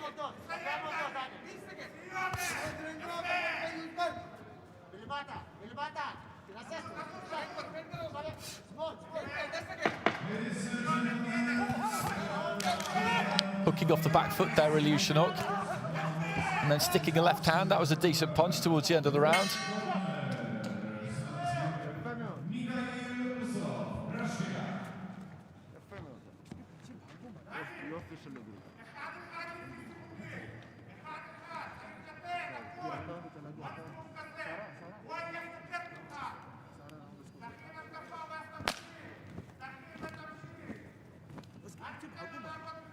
And Ilyushinok gets it in round two. He gets it 10-9 all the way there. So it's tied up at 19 points apiece heading into the final round on 4 scorecards. And as I said, he did just up his work rate in that second round. And the judges would have felt there that he landed the cleaner shots. More of the work rate in the industry again came from Manish, but it's about clean punching. That's what it's about.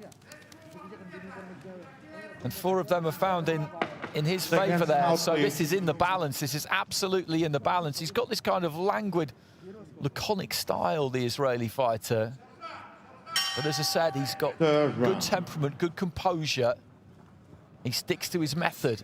Now, Manish will do the same thing he's been doing. Right hand there from Ilyushinok. Catches him on the way in.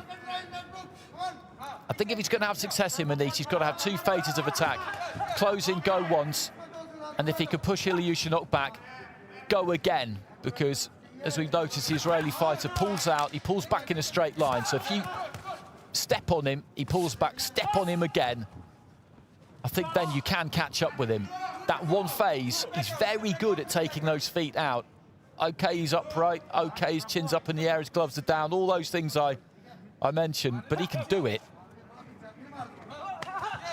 Right hand there from Manish was a better shot. He got his feet into range, leading off with a right hand there.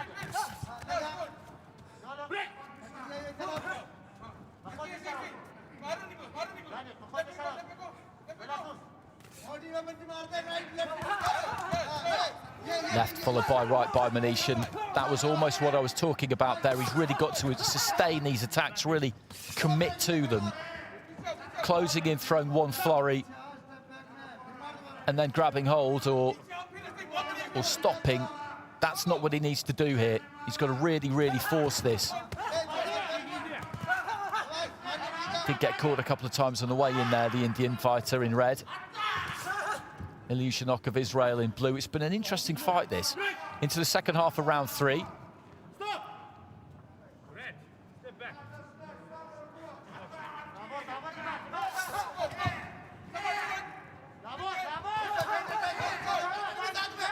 He's having a bit more joy in this round, Manish.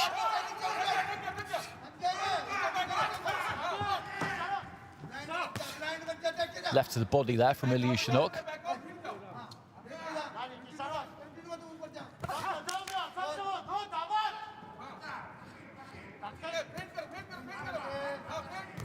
Manish is taking this final round at the minute, I think. Short jab there, though, from Ilyushinok. Just rocked his head back. Gets onto the inside, let's go to the body. But there was a good stiff left hand that caught him on the way in again there. You could see the head jerk back. And again, this is pretty tight, this final round. Manish, once again, has found it difficult to get on top of Ilyushinok. He won that first round on work rate, really. But again, Ilyushinok catches him a couple of times on the way in there, Manish. He just came in straight, didn't move his head, as he generally doesn't. And the Israeli just retreating onto the back foot. Got enough on that. Those are some clean shots, 3, 4 real clean punches he's landed right towards the end of the round here, Ilyushinok. And there goes the bell, and the Indian corner like it, but I think that's close. All through the fight, the man you're looking at there was the aggressor. He was looking to get onto the front foot, and his kind of fists mirror his feet to an extent. That right foot will come forward, so will the right glove. Left foot, left glove with it. Feet crossing. It's not really, again, what you will find in the manual. Both of these two do things which you won't find in some coaching manuals, but they have their method. And Ilyushinok did land some good shots towards the end of the round there. Ladies and gentlemen, the winner of last bout in today's session in Ring B. Win on points by split decision from the red corner, Manish, India. Manish gets it. Manish gets it. It was level on 4 cards going into the final round, and there wasn't much in that final round, I didn't think. First 2 minutes, he worked hard. He did put together a couple of phases of attack at times, which was something I was suggesting he needed to do to push him back and then push him back again.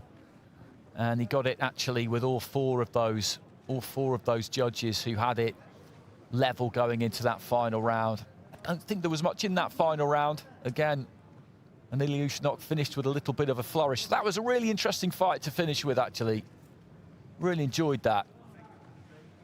And that rounds up our coverage from Ring B for the day. So Manish goes through to the next round. He will be up against Abdallah Alarag of Jordan, who got a bye into the final 16 of the men's middleweight division. 29 fighters entered at middleweight. So it's been another good day.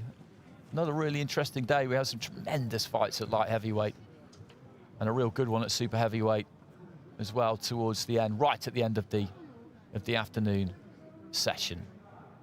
Okay, well, I'll just leave you with the final results. I hope everybody has enjoyed it, and please do join us again tomorrow.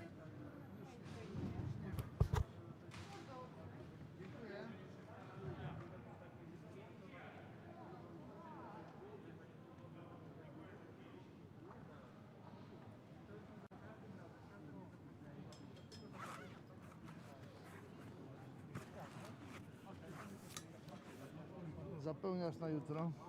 Co? Na jutro, żeby zapełnić.